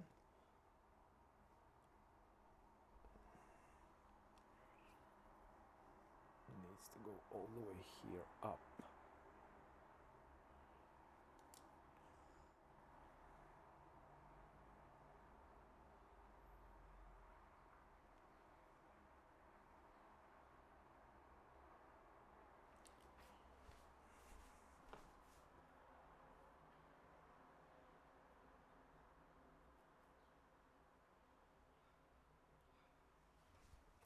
More of this kind of darker value here. I'm trying to do like a quick sketch of a portrait here, just so I can judge the proportions of the portraits, right? Since they are important. And this is nothing, you know, like this is just a quick sketch. These are no real portraits. They are placeholders for portraits, rather. Or I think of them as a placeholders for portraits.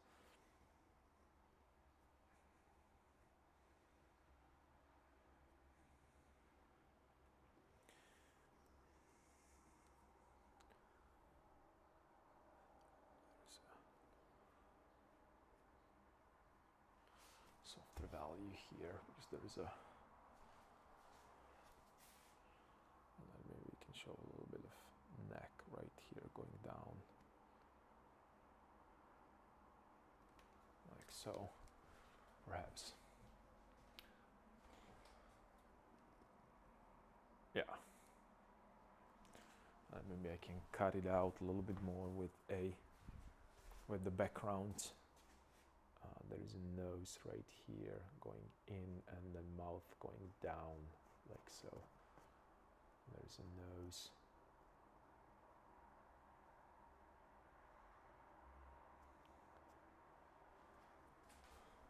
A little bit more. It felt like his face is too big, so I'm just making it slightly smaller. Making it slightly smaller.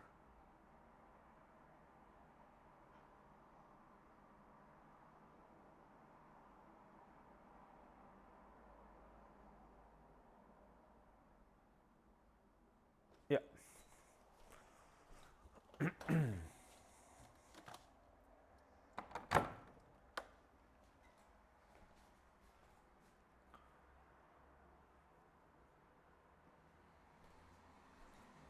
Cool. And since I'm right here with these pigments, apply the value here.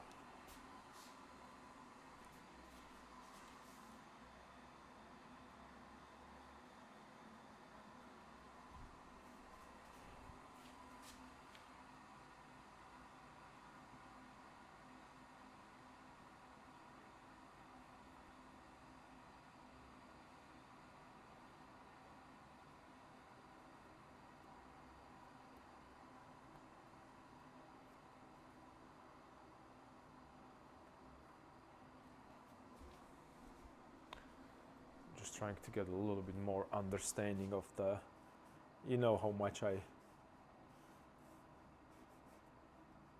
struggle with folds. So I'm trying to get a little bit better understanding of what's happening with his robe.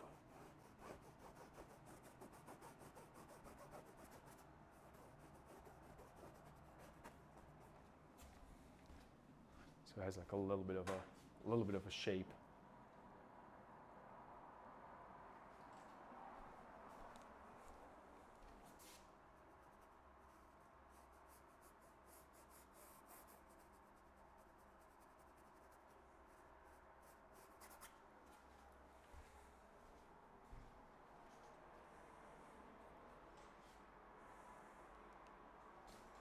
Okay.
I'm sorry, I'm jumping back and forth on the painting, but that's that's the part that I really have to be more. Well, this is the part I'm trying to actually not synchronize. What would be the word?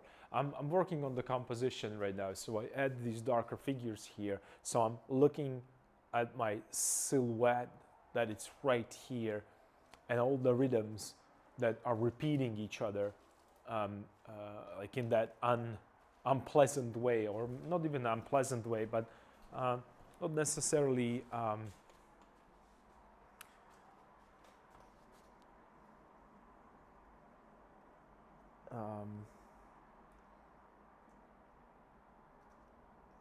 Satisfactory or compositionally satisfactory way, I don't know. It's just in my eyes, in my aesthetics, or something that I want to see, it was not working properly.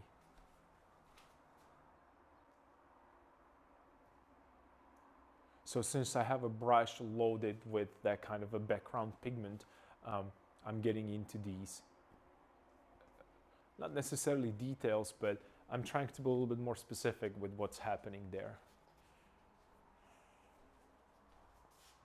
And maybe I can introduce another figure here. Who knows, maybe this would be actually a figure here with the portrait.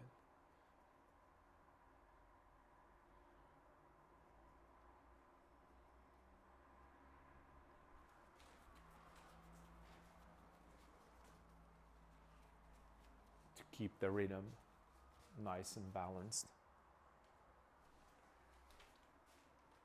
So I'm immediately, as I'm thinking about that, I'm just gonna put it there.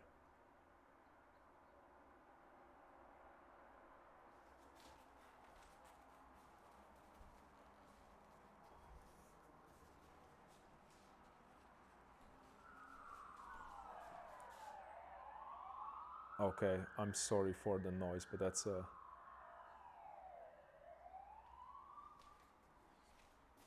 ambulance outside. And I'm not painting any particular portrait. This is something that I do very often. You might see me do this very often. I'm work from imagination, and the only thing that I'm doing is I'm creating a shape that looks like a head, approximately what the size, and I'm creating these openings, which would be later on might be eye sockets, and I'm not really paying that much attention to it, to specifics, because it's not really important for me right now. The only thing that I care about is whether or not this silhouette right here works for me or against me when it comes to composition, right? So that's the only thing that I am kind of interested in.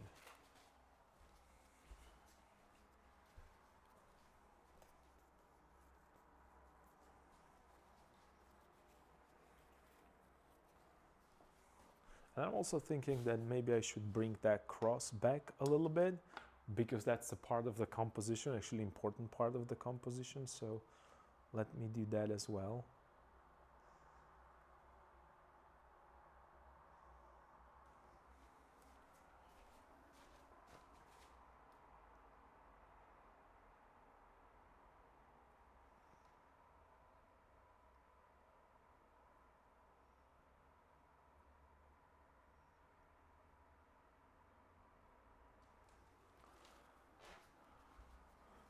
Just a little bit.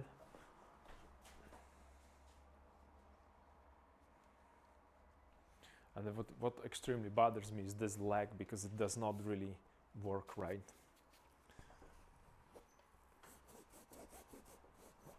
So I should focus on that as well a little bit.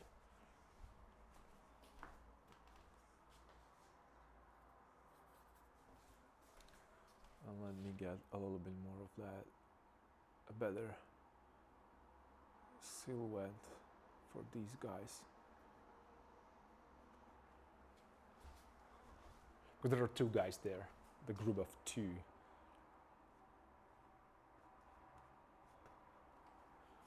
So I have 2, 3, 1, 2, 4, 2, 5. Okay, all right, that works. I don't want to group them in the same, I don't want to have a group of 2, group of 2, group of 2. Remember, it's just it's part of that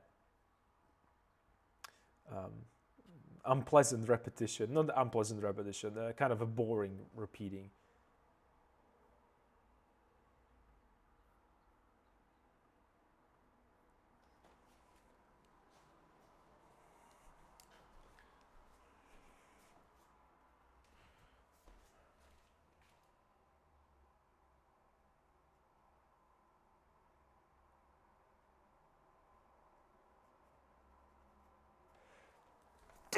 Oh, excuse me. Okay,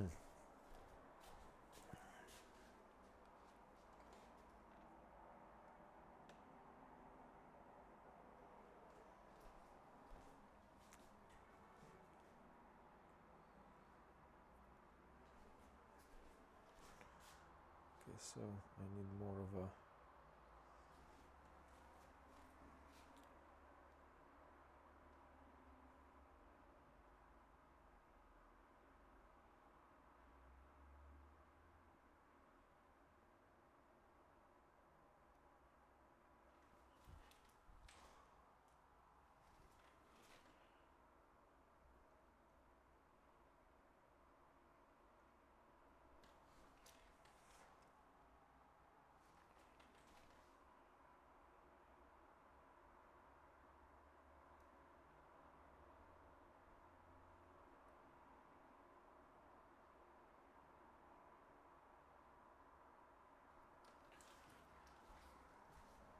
There might be another portrait there in the background.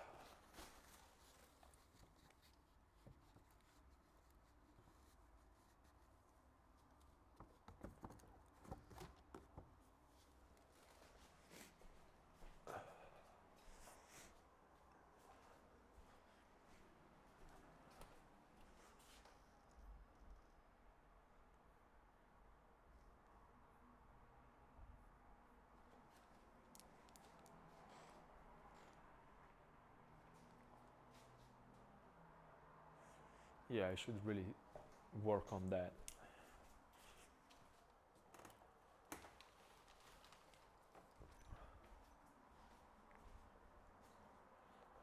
Work on that foot. I don't think it reads well.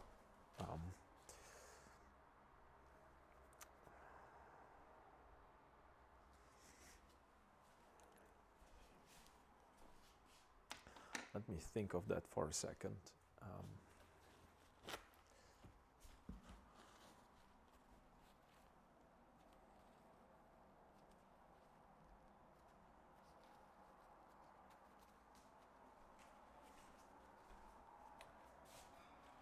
So it could go this way, like so.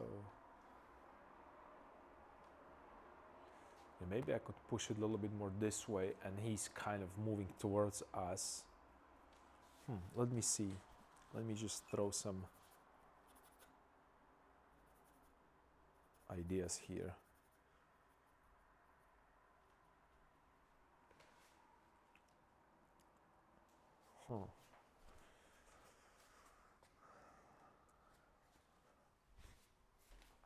So I could push it here.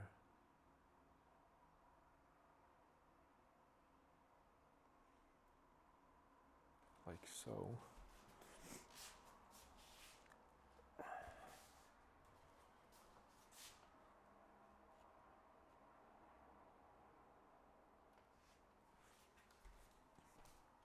This is going to be a tough foreshortening, I think.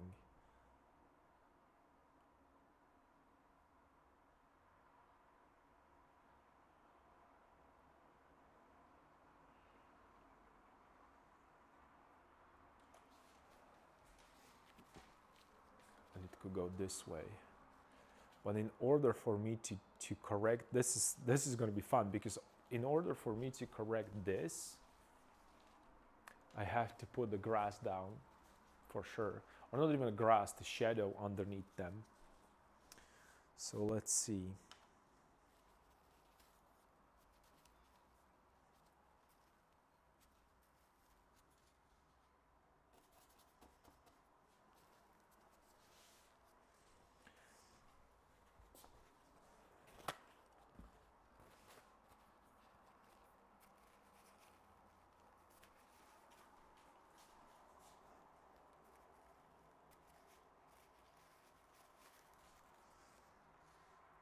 So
that would that even work? I don't know if it would even work.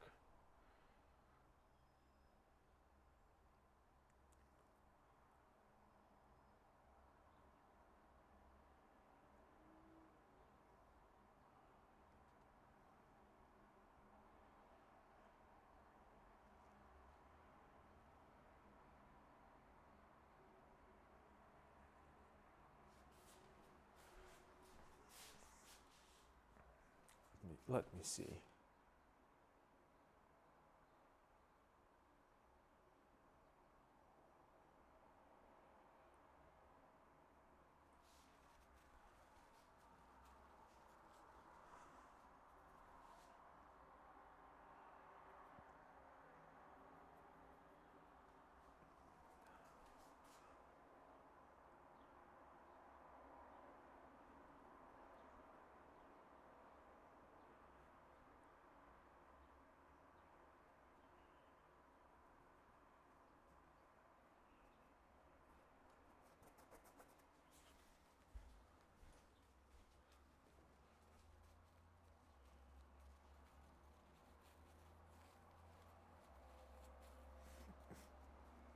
It's going to change a little bit of that. Maybe it won't.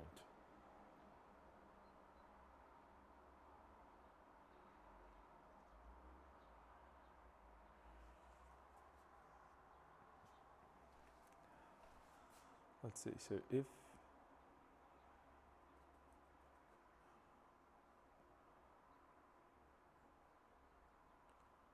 I put a leg right here,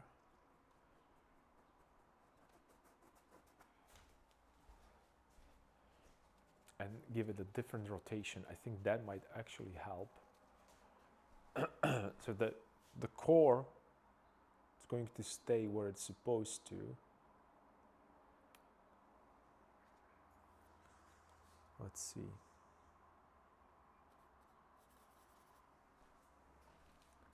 Let's put this, pretend that this is a shadow right here. Yeah, it's going to be better because it's going to go towards us rather than towards the side. Yeah, I think this is a better way of thinking about this. And then I can push the shadow right here underneath them.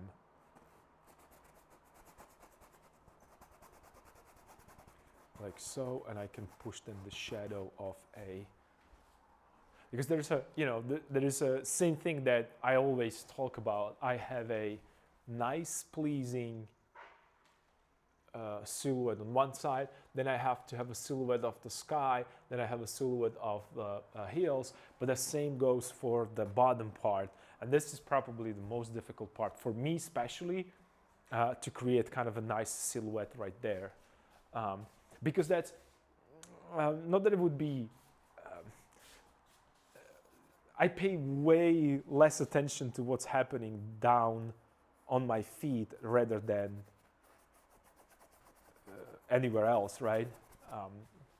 Because rarely you go like this and looking down what's happening right there. So that's, but we all know how it looks subconsciously, right? Because we are looking at the bottom through our peripheral vision.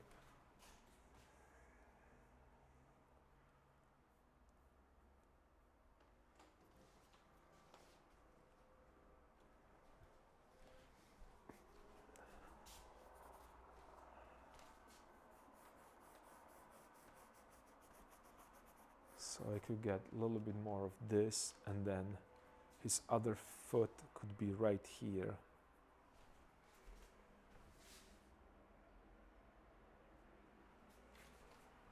Let me see, yeah, like right here somewhere.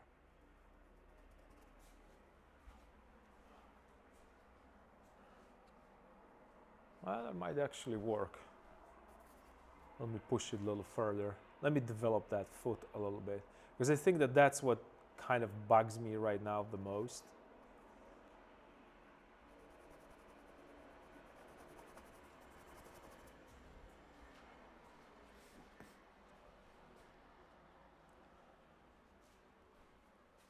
It's a little too big right now, that's okay. Let's give it a...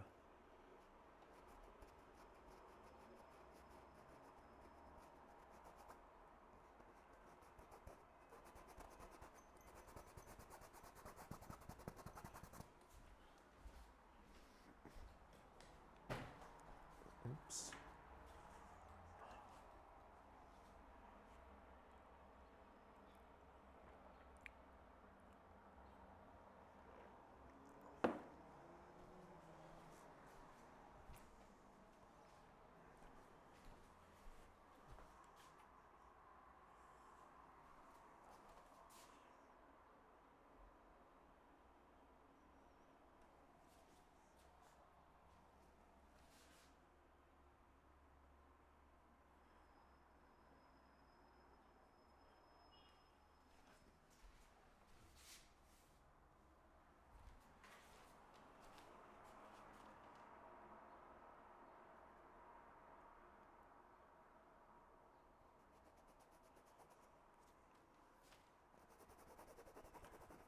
This can go into a shadow actually as well, so it's just gonna go through, it's gonna, you know, kind of emerge from the shadow, which will give the little bit more of three-dimensional. Yeah, I think this is way better than it was. It was too much of a, I don't know, it wasn't right. This looks way better, and it even fits his size, I think, better. Let me just make sure that I am okay when it comes to head count. So this is his head. 1, 2, 3, 4. This is a midpoint right here. Let's go again. 1, more time. 1, 1, 2, 3, 4, 5, 6, 7, and maybe he's even taller a little bit. That's okay, that's cool. So I have some, I can maybe push his head even higher up. Yeah, so I have some leeway there.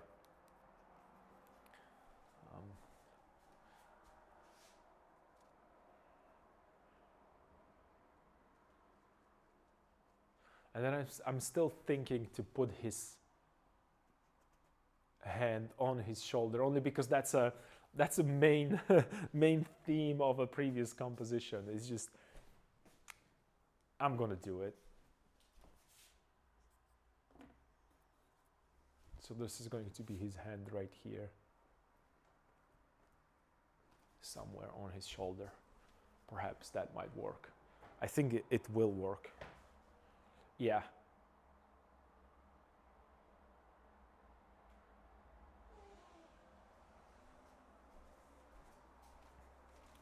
It was the whole idea. For those of you who watch this stream since the beginning of this project, you know how important for me that hand was there. It was kind of a main thing.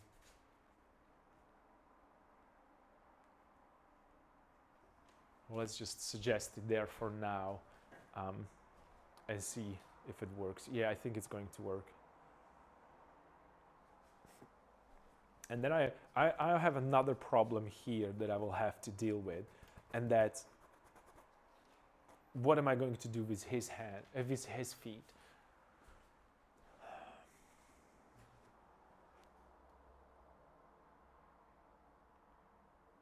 Maybe we will not see his feet at all.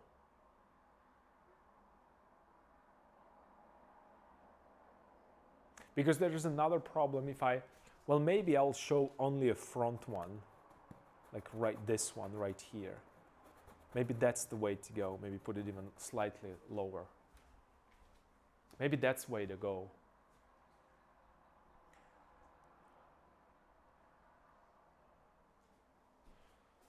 And the back one, it's going to be in the grass, right?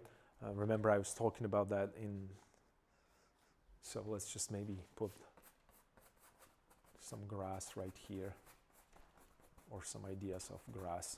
Maybe there's going to be a grass here as well here, and maybe they can bring some grass over this way.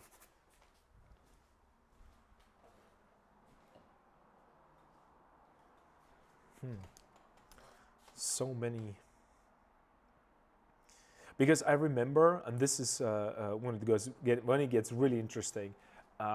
I remember that I struggled with that in my sketch. I was not able to put their feet in the pleasing way, but since we painted so many feet and so many different angles, and we tried and tested so many wrong ideas, I think there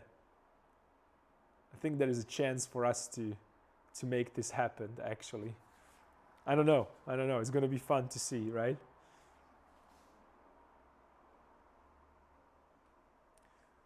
So I'm just trying to put some kind of a idea of where the fingers should be. Right, so to change his foot a little bit. Yeah, it's starting to look way better right now. So he looks a little bit more with the motion, and maybe I could put a little bit more this direction, like here towards.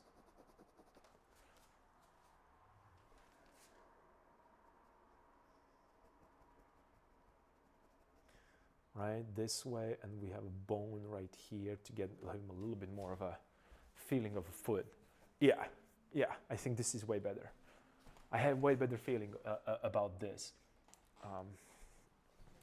Maybe a little better connection here. It's too much. Soften it a little bit.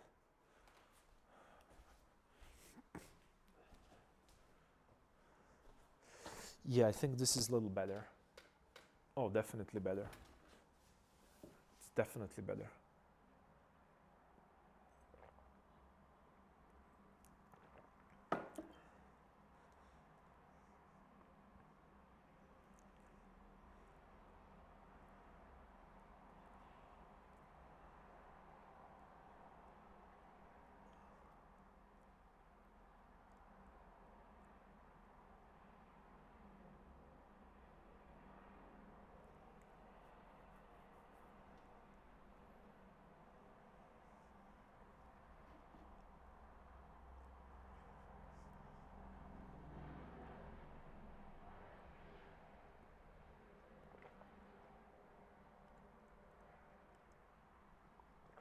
I think I should put the grass down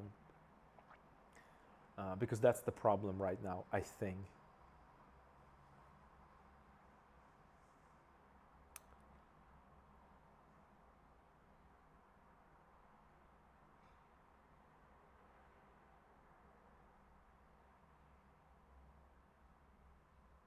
and the pole. I think the pole needs to go as well. Okay, let me see what I can do with the pole. Because that, again, it's important element, and I don't think I have this part figured properly, actually. So it's gonna go down this way. He's holding in. It's going this way. He's holding in. And it's going here, if I recall correctly.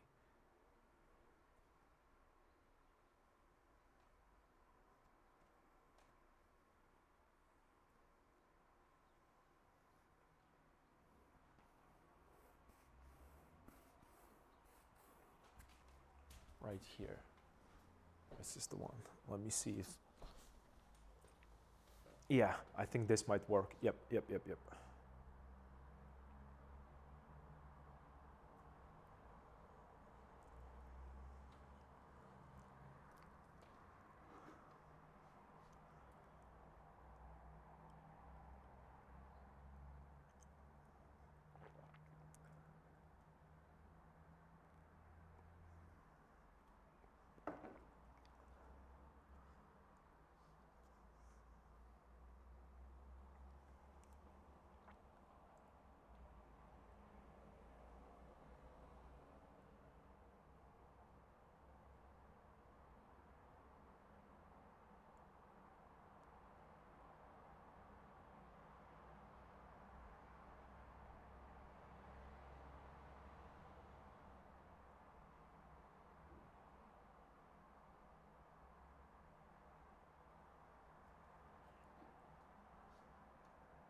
I'm right now all the way back in the studio, and I know what I'm missing. I'm missing a mirror.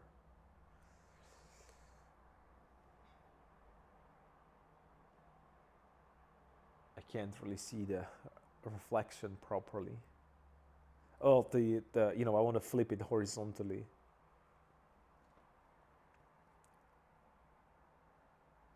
And see what works and what doesn't when it comes to... I should probably... I mean, this is going to be dumb, but I have to do it. Okay, all right. All right. I just need to look at it from a different perspective, right? So let me just move it lower.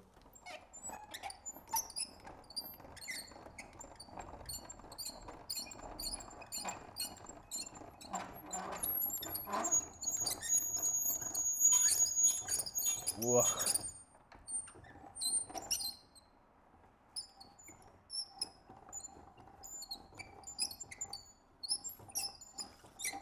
WD-40 would be awesome here right now. I have to go get it.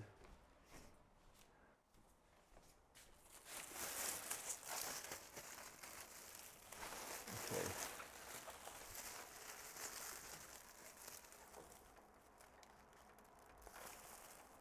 This is a really bad idea, but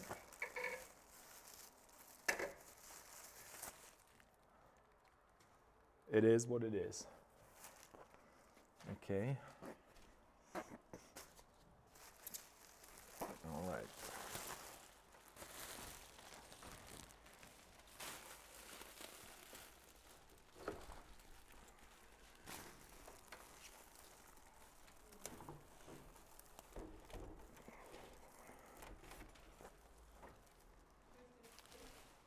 Привет.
Okay, see, I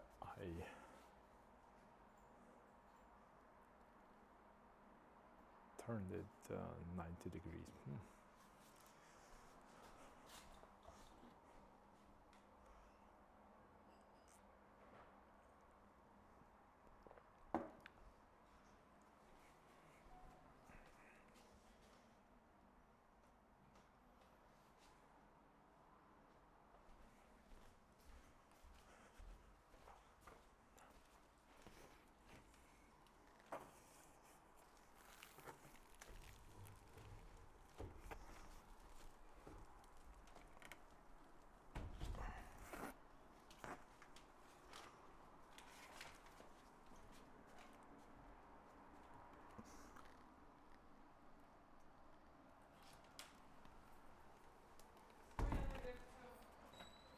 Еще раз?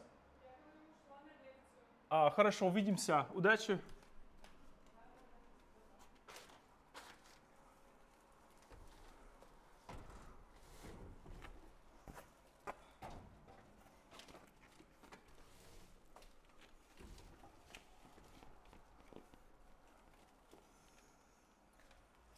All right, I think I successfully did what I didn't want to do. Is this for real?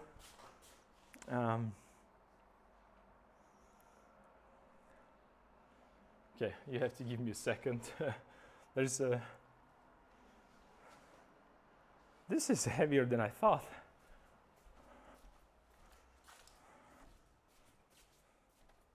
But at least I have a little bit of idea of what to do and how to do it, so it's always a plus.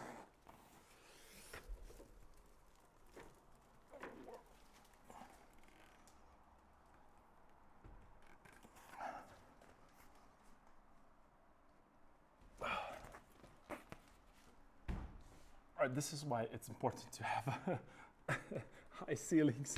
I wouldn't recommend you to do this in your apartment, because this painting has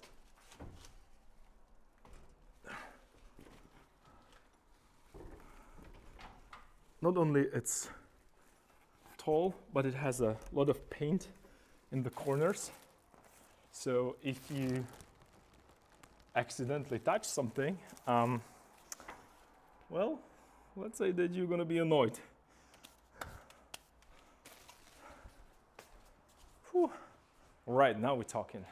Okay, let's see the other silhouette. Yeah, I need to work on that silhouette. I had the feeling that that might be the problem. And the foot is too big. I can see it immediately. So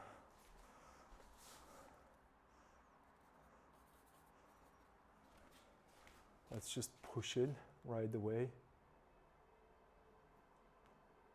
Make it slightly smaller.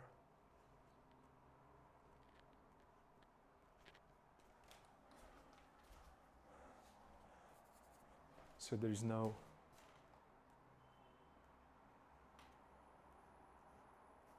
confusion there, where it ends, where it starts, where it goes.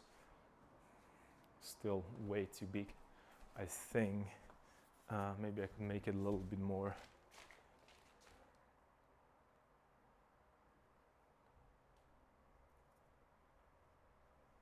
This way now.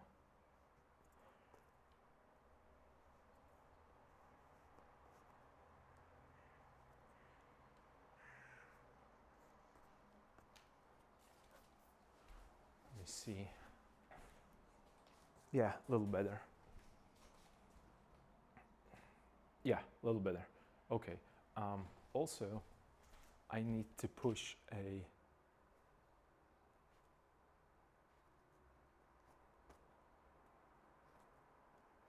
like this, a little smaller. There is this ins and then up, and then I can push this a little bit more back. The heel could be all the way here, and that is going up, and we can cut it into this. Yeah, cool. So this works. that works kind of okay. This is a little too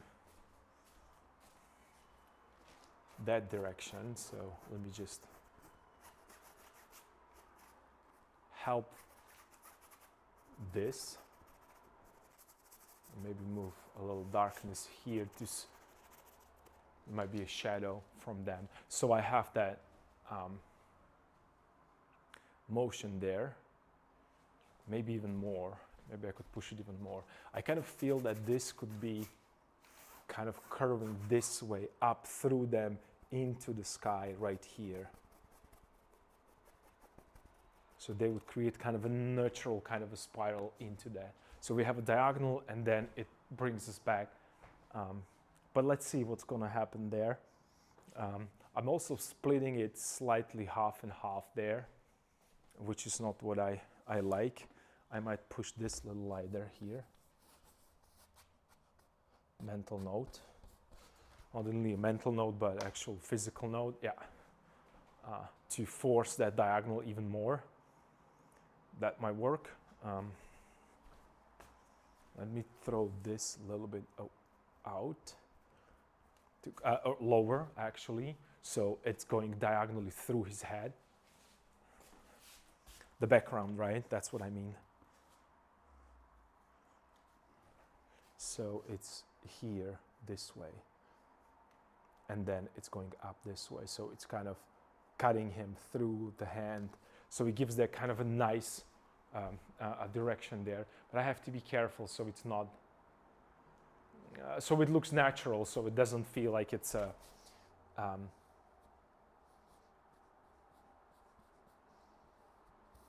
and then let's look at this, the crest or the staff that he's holding, how to play with it.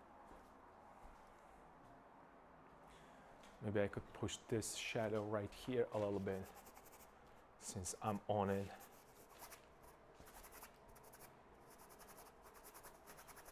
The darker value and how are they connected here.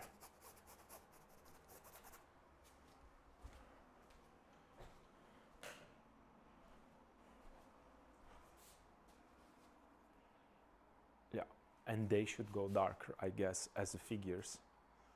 So let me try that. Let's see if it's going to work or not.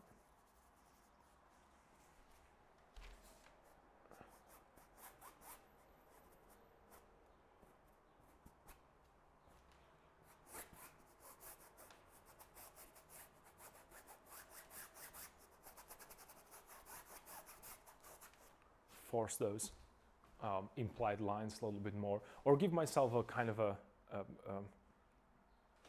way to work with, because I want to have light, dark, that, you know, those. And I'm going to throw a little bit of texture here. Not texture, I want them to be slightly darker than they are right now.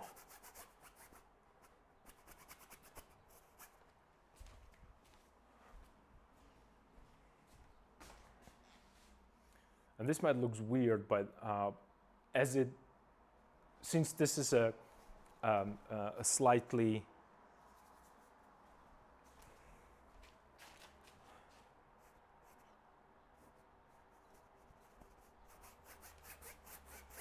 this pigment is a little bit more diluted. It means that as it dries, it's just going to get transparent and it's going to appear lighter. So I'm not that afraid of this being too dark. And it's going to create immediately a texture, like a random texture. And then I can maybe soften it a little bit with a sandpaper. I think this might work. You know what? Give me a second. I'll be right back. I have to go and check something. I already have some paint on places I didn't want to have, but I come to the terms with it.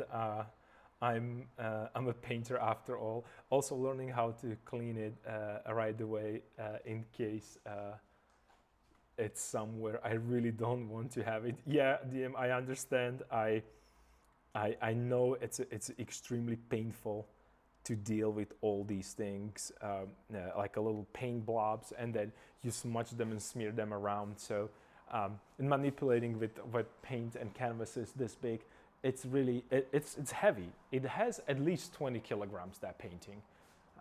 Not even kidding. It's just because from the background you could see it's just it has like a 5 separate. It's made out of a. It's a grit in the back. So when I stretch it really really tight, and when I put a lot of pigment, it's not going to break it. It's actually very very well made a canvas. I'm surprised. I kind of like it.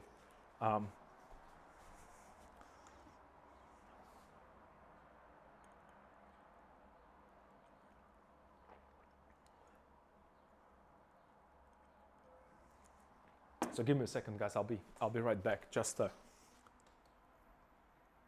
second.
All right,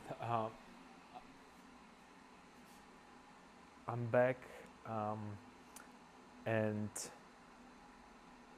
yeah, there needs to be a something has to happen there. Um, Also, the glare is driving me crazy. Let me just maybe move it slightly under the angle.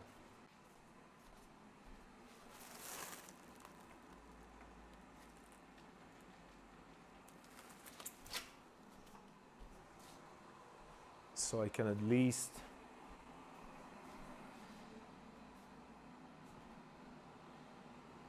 work on that.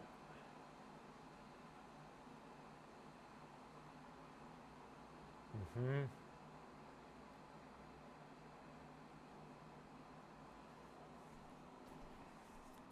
Maybe a little lighter value around here might help slightly.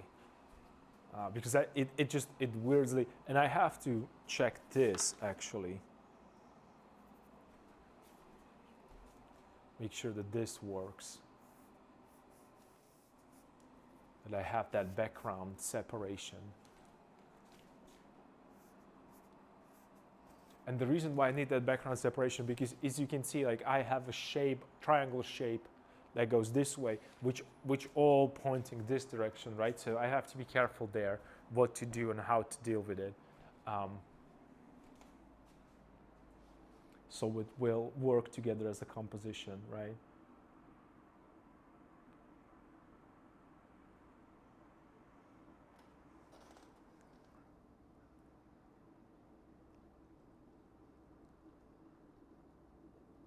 Yeah, the foot right now is working. That's cool.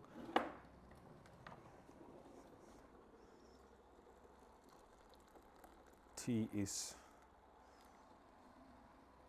getting ready as we speak, and the other thing is, where am I going to put another foot there? Actually, I should probably look into that. What would I do with another foot?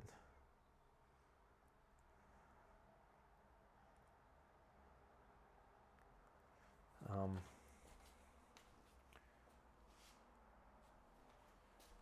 me see.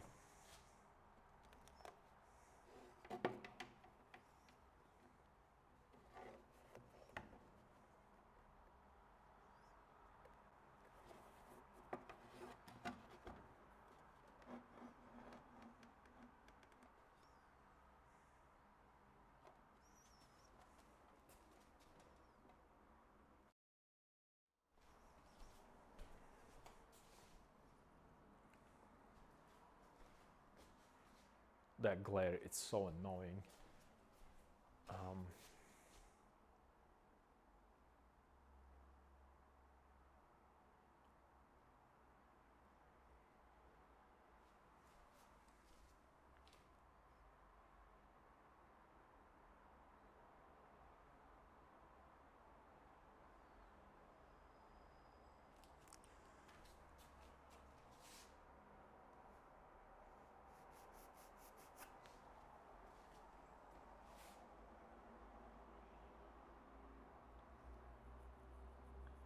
Maybe I could throw a lighter value there in the background. Remember the same thing that I did in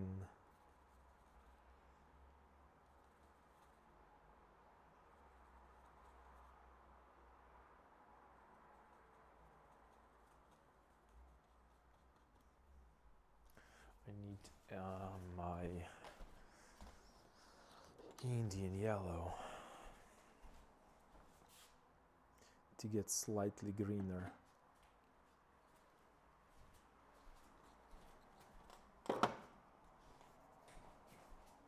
Tones.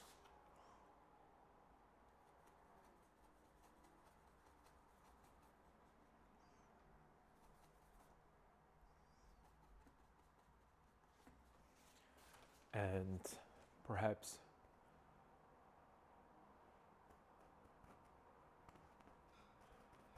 be somewhere here in the background, like behind him, like to show that, you know, what I'm trying to show is that, you know, the implied line of a grass.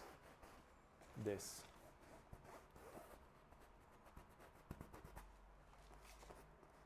There should be a little bit in between them maybe, and all this way.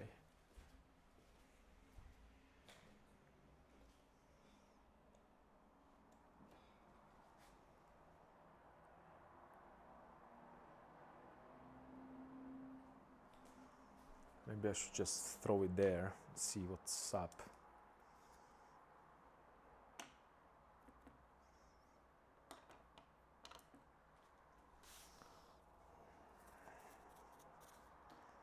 Let's see.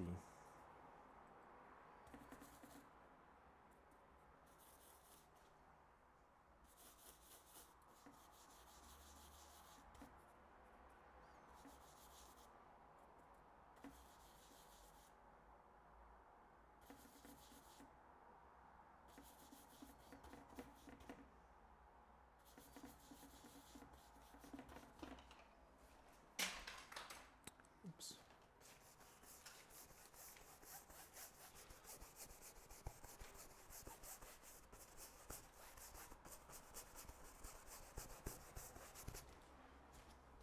Let me start with this perhaps from there. Yeah, let's go for it. It needs to be there because right now I can't really judge it properly. And it's annoying. Maybe it's just going to be right here.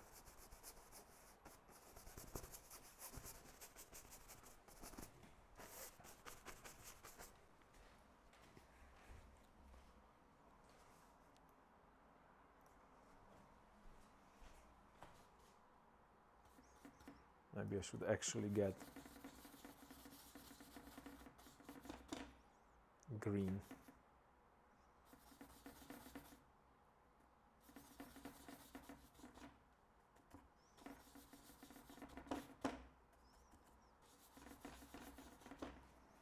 Because this is kind of too cool. Yeah, that's what I thought. Well, never mind, I can just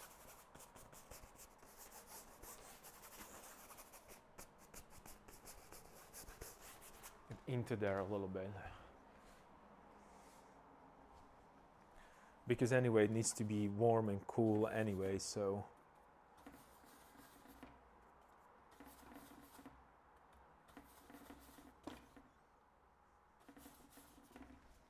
let's just throw some of that greenness here as I was planning on anyway. Maybe we could go through them.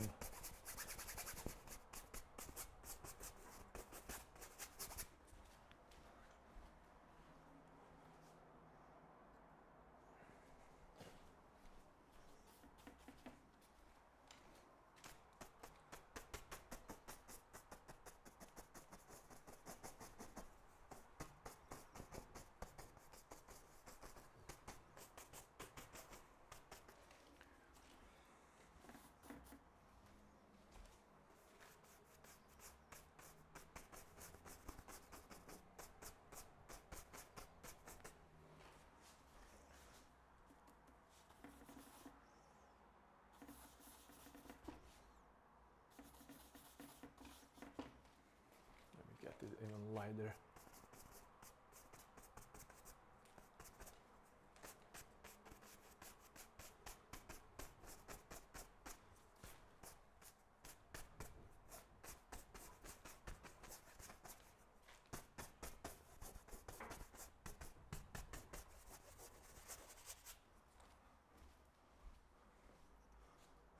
Give it a little slightly different treatment than the sky. So it's not only, you know, same as we do with the fabric, right? When they think about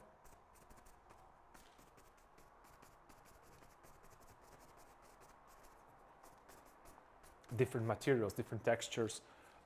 Different textures represents different materials, right? So I need a little bit of a kind of a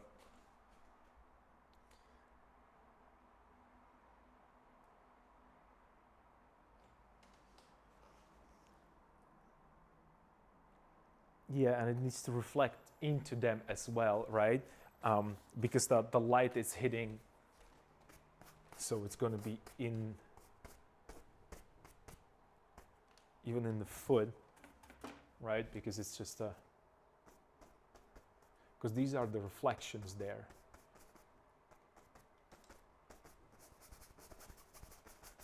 Let me maybe even get rid of that.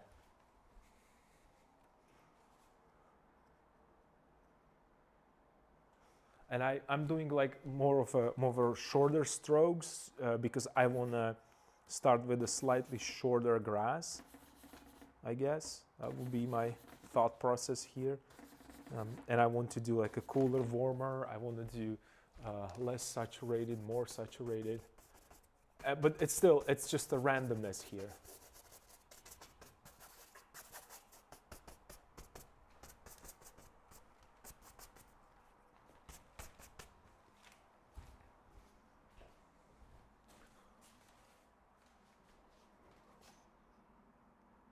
So that should give me a plenty of room to work with.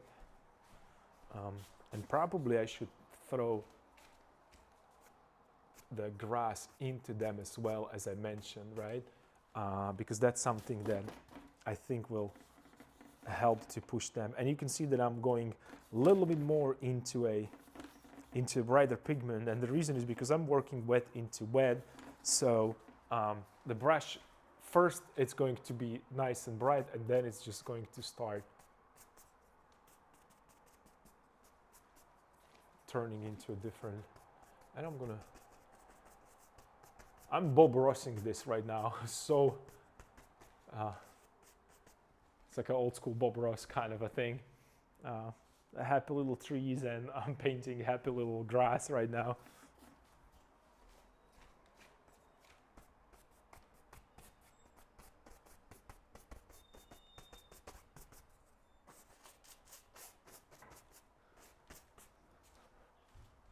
And it's all random. I don't really follow any specific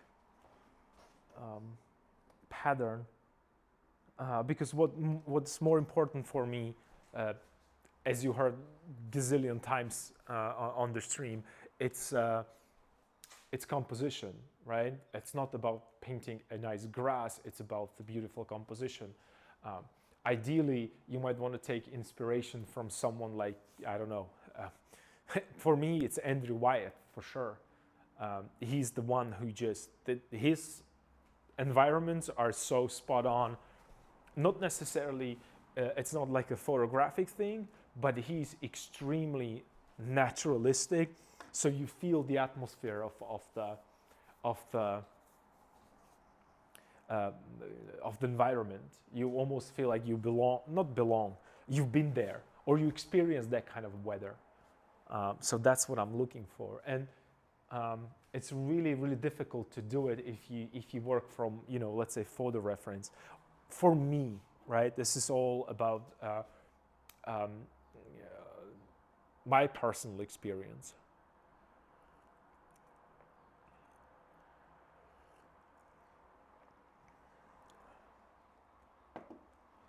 And then we're making fun of sunflowers, and I know the DM7 is AFK right now, but maybe we could put some resemblance of those flowers there, just to make it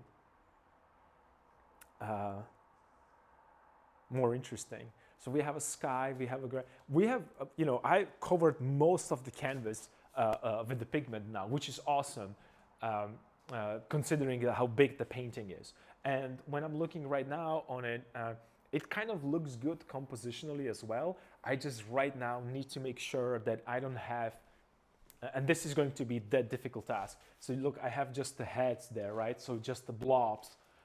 So these needs to be a little bit more soft, right? Because they're in the background, so they have to work with the background. Maybe I could push this a little bit more forward. The same ideas that I worked on with the previous painting. So it's going to take a time. It's going to take a while.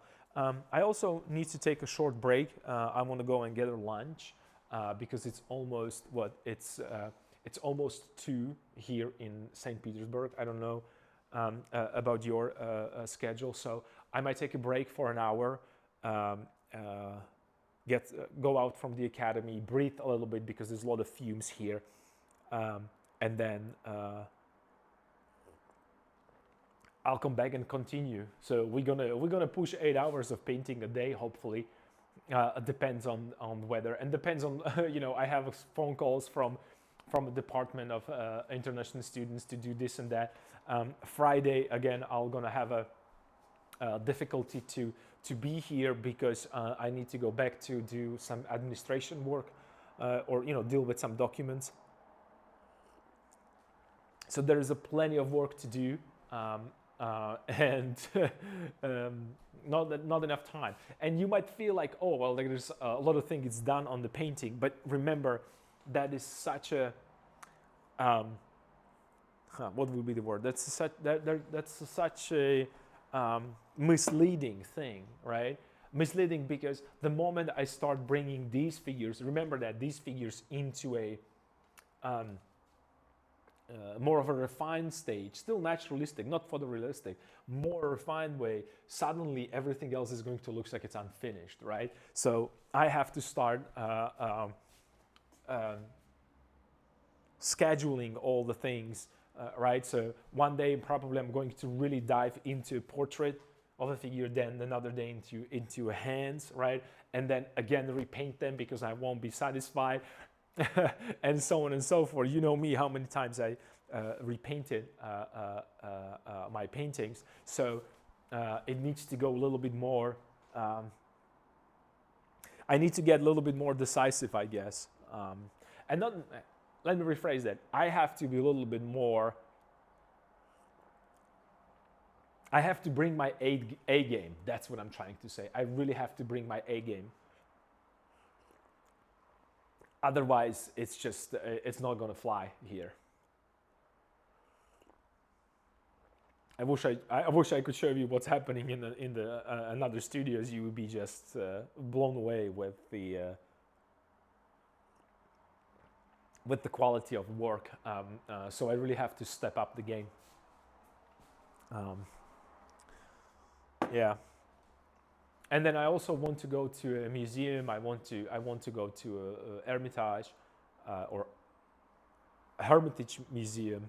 I want to go to a Russian museum. I would like to do some videos if they allow me to do there. And I also want to take you to our museum right here. I want to also ask them permission to paint there, to do a master copy of that very famous fashion painting. That it's actually here in the school. We can just go and see it every day, and it's really difficult to live with paintings like this. It's not only fashion. There is also a rep in there, and a bunch of awesome painters. So yeah, a lot of stuff that I want to do while painting, because like I said a million times, I can't really work 8 hours every day on the same painting without getting not necessarily sidetracked, but without getting too what's the word that I'm looking for? Without getting too narrow visioned. I don't know how to say that. It's just it's one of those things that are difficult to describe. It's more like a philosophical thing, right? So I am looking too much at one place, and it just feels that it's going good, that I'm doing all the details and everything it's as it's supposed to, and the moment I step back, it's just it looks like a blob, and it's because I overworked it so much, and it's specifically my problem. So it's something that I have to be careful about. I also want to make that again the cross a little bit more to pop a little more. So let me see if I can do that. And then also, I have to show the progress to my master, because he's expecting to see decent work. He of course understands that there is a limited amount of time and the way how I paint, but still I have to show something. So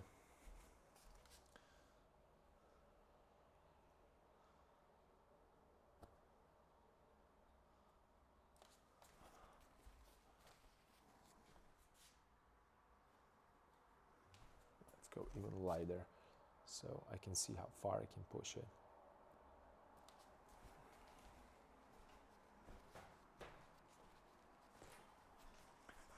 And then a little high saturation.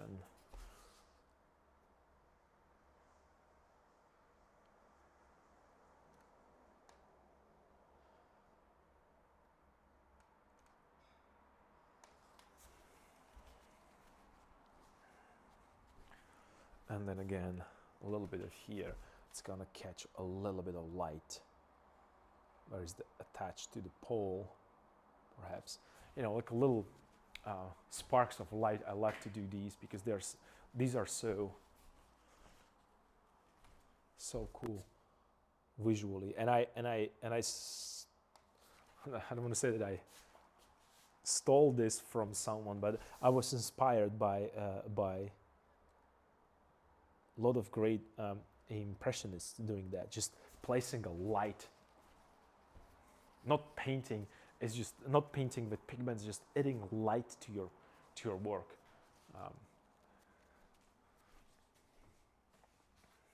So I will have nice kind of a, you see, like I'm creating a triangle with this book, this, and this, right? So there's going to be like a triangular shape right there between them. Remember, I was talking about these implied lines. So this is one of the implied lines.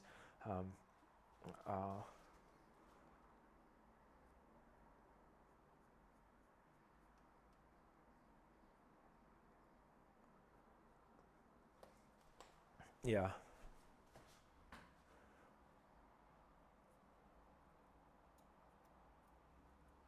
And then I really have to lay down that grass. I think that that's going to be very important, how I solve that problem, because that's going to invite you to look in the painting, because I need some enter. I still feel I don't have enough, like something to enter the canvas from.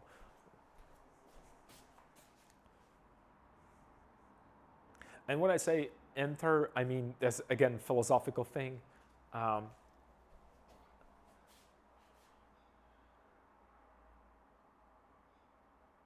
It's more like I'm thinking about bleed. So where is it? It's something like an edge. I'm thinking about that as edges. You have a soft edges, you have a hard edges, you have soft edges, you have hard edges, and this all is going to be hard edge. So I want to soften it a little bit, so it can lead the air in rather than just. And it's more like a philosophical thing than actually like some kind of a painting idea. So. Yeah, I'm gonna take that break to get lunch, but it was a lot of work done today. I'm looking forward to continue, so it's going to be part 2 or part 3. I don't know how many parts I can do today. Also, I will have to stop for a second because the master of the atelier is going to come, and like I said, it's his studio, and I'm here as a visitor rather than anything else, because this is not for students, this is for working professionals. These are ateliers for working professionals here in the academy. It's more like a privilege to be here, so I want to respect his privacy. So I'll stop the stream. So perhaps if you see that some things were added not on the stream, it's because I'm painting while he's here, and they have we have a conversation about what to change and shift. He never touched any of my paintings. He doesn't like to do that, so that's a good and a bad thing, but a good thing because that means that painting is completely mine. Because sometimes there is a problem between students and masters about the fact that this is your student work, I helped you with that, therefore you shouldn't be presenting it as your own, right? So luckily my master, he doesn't really touch the paintings of students, so they can actually solve the problems themselves. We definitely discuss a lot of ideas, so there might be a short break for that as well.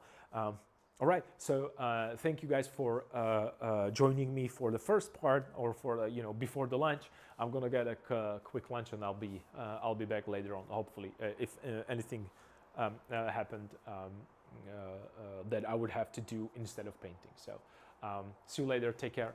Stay cool. Bye.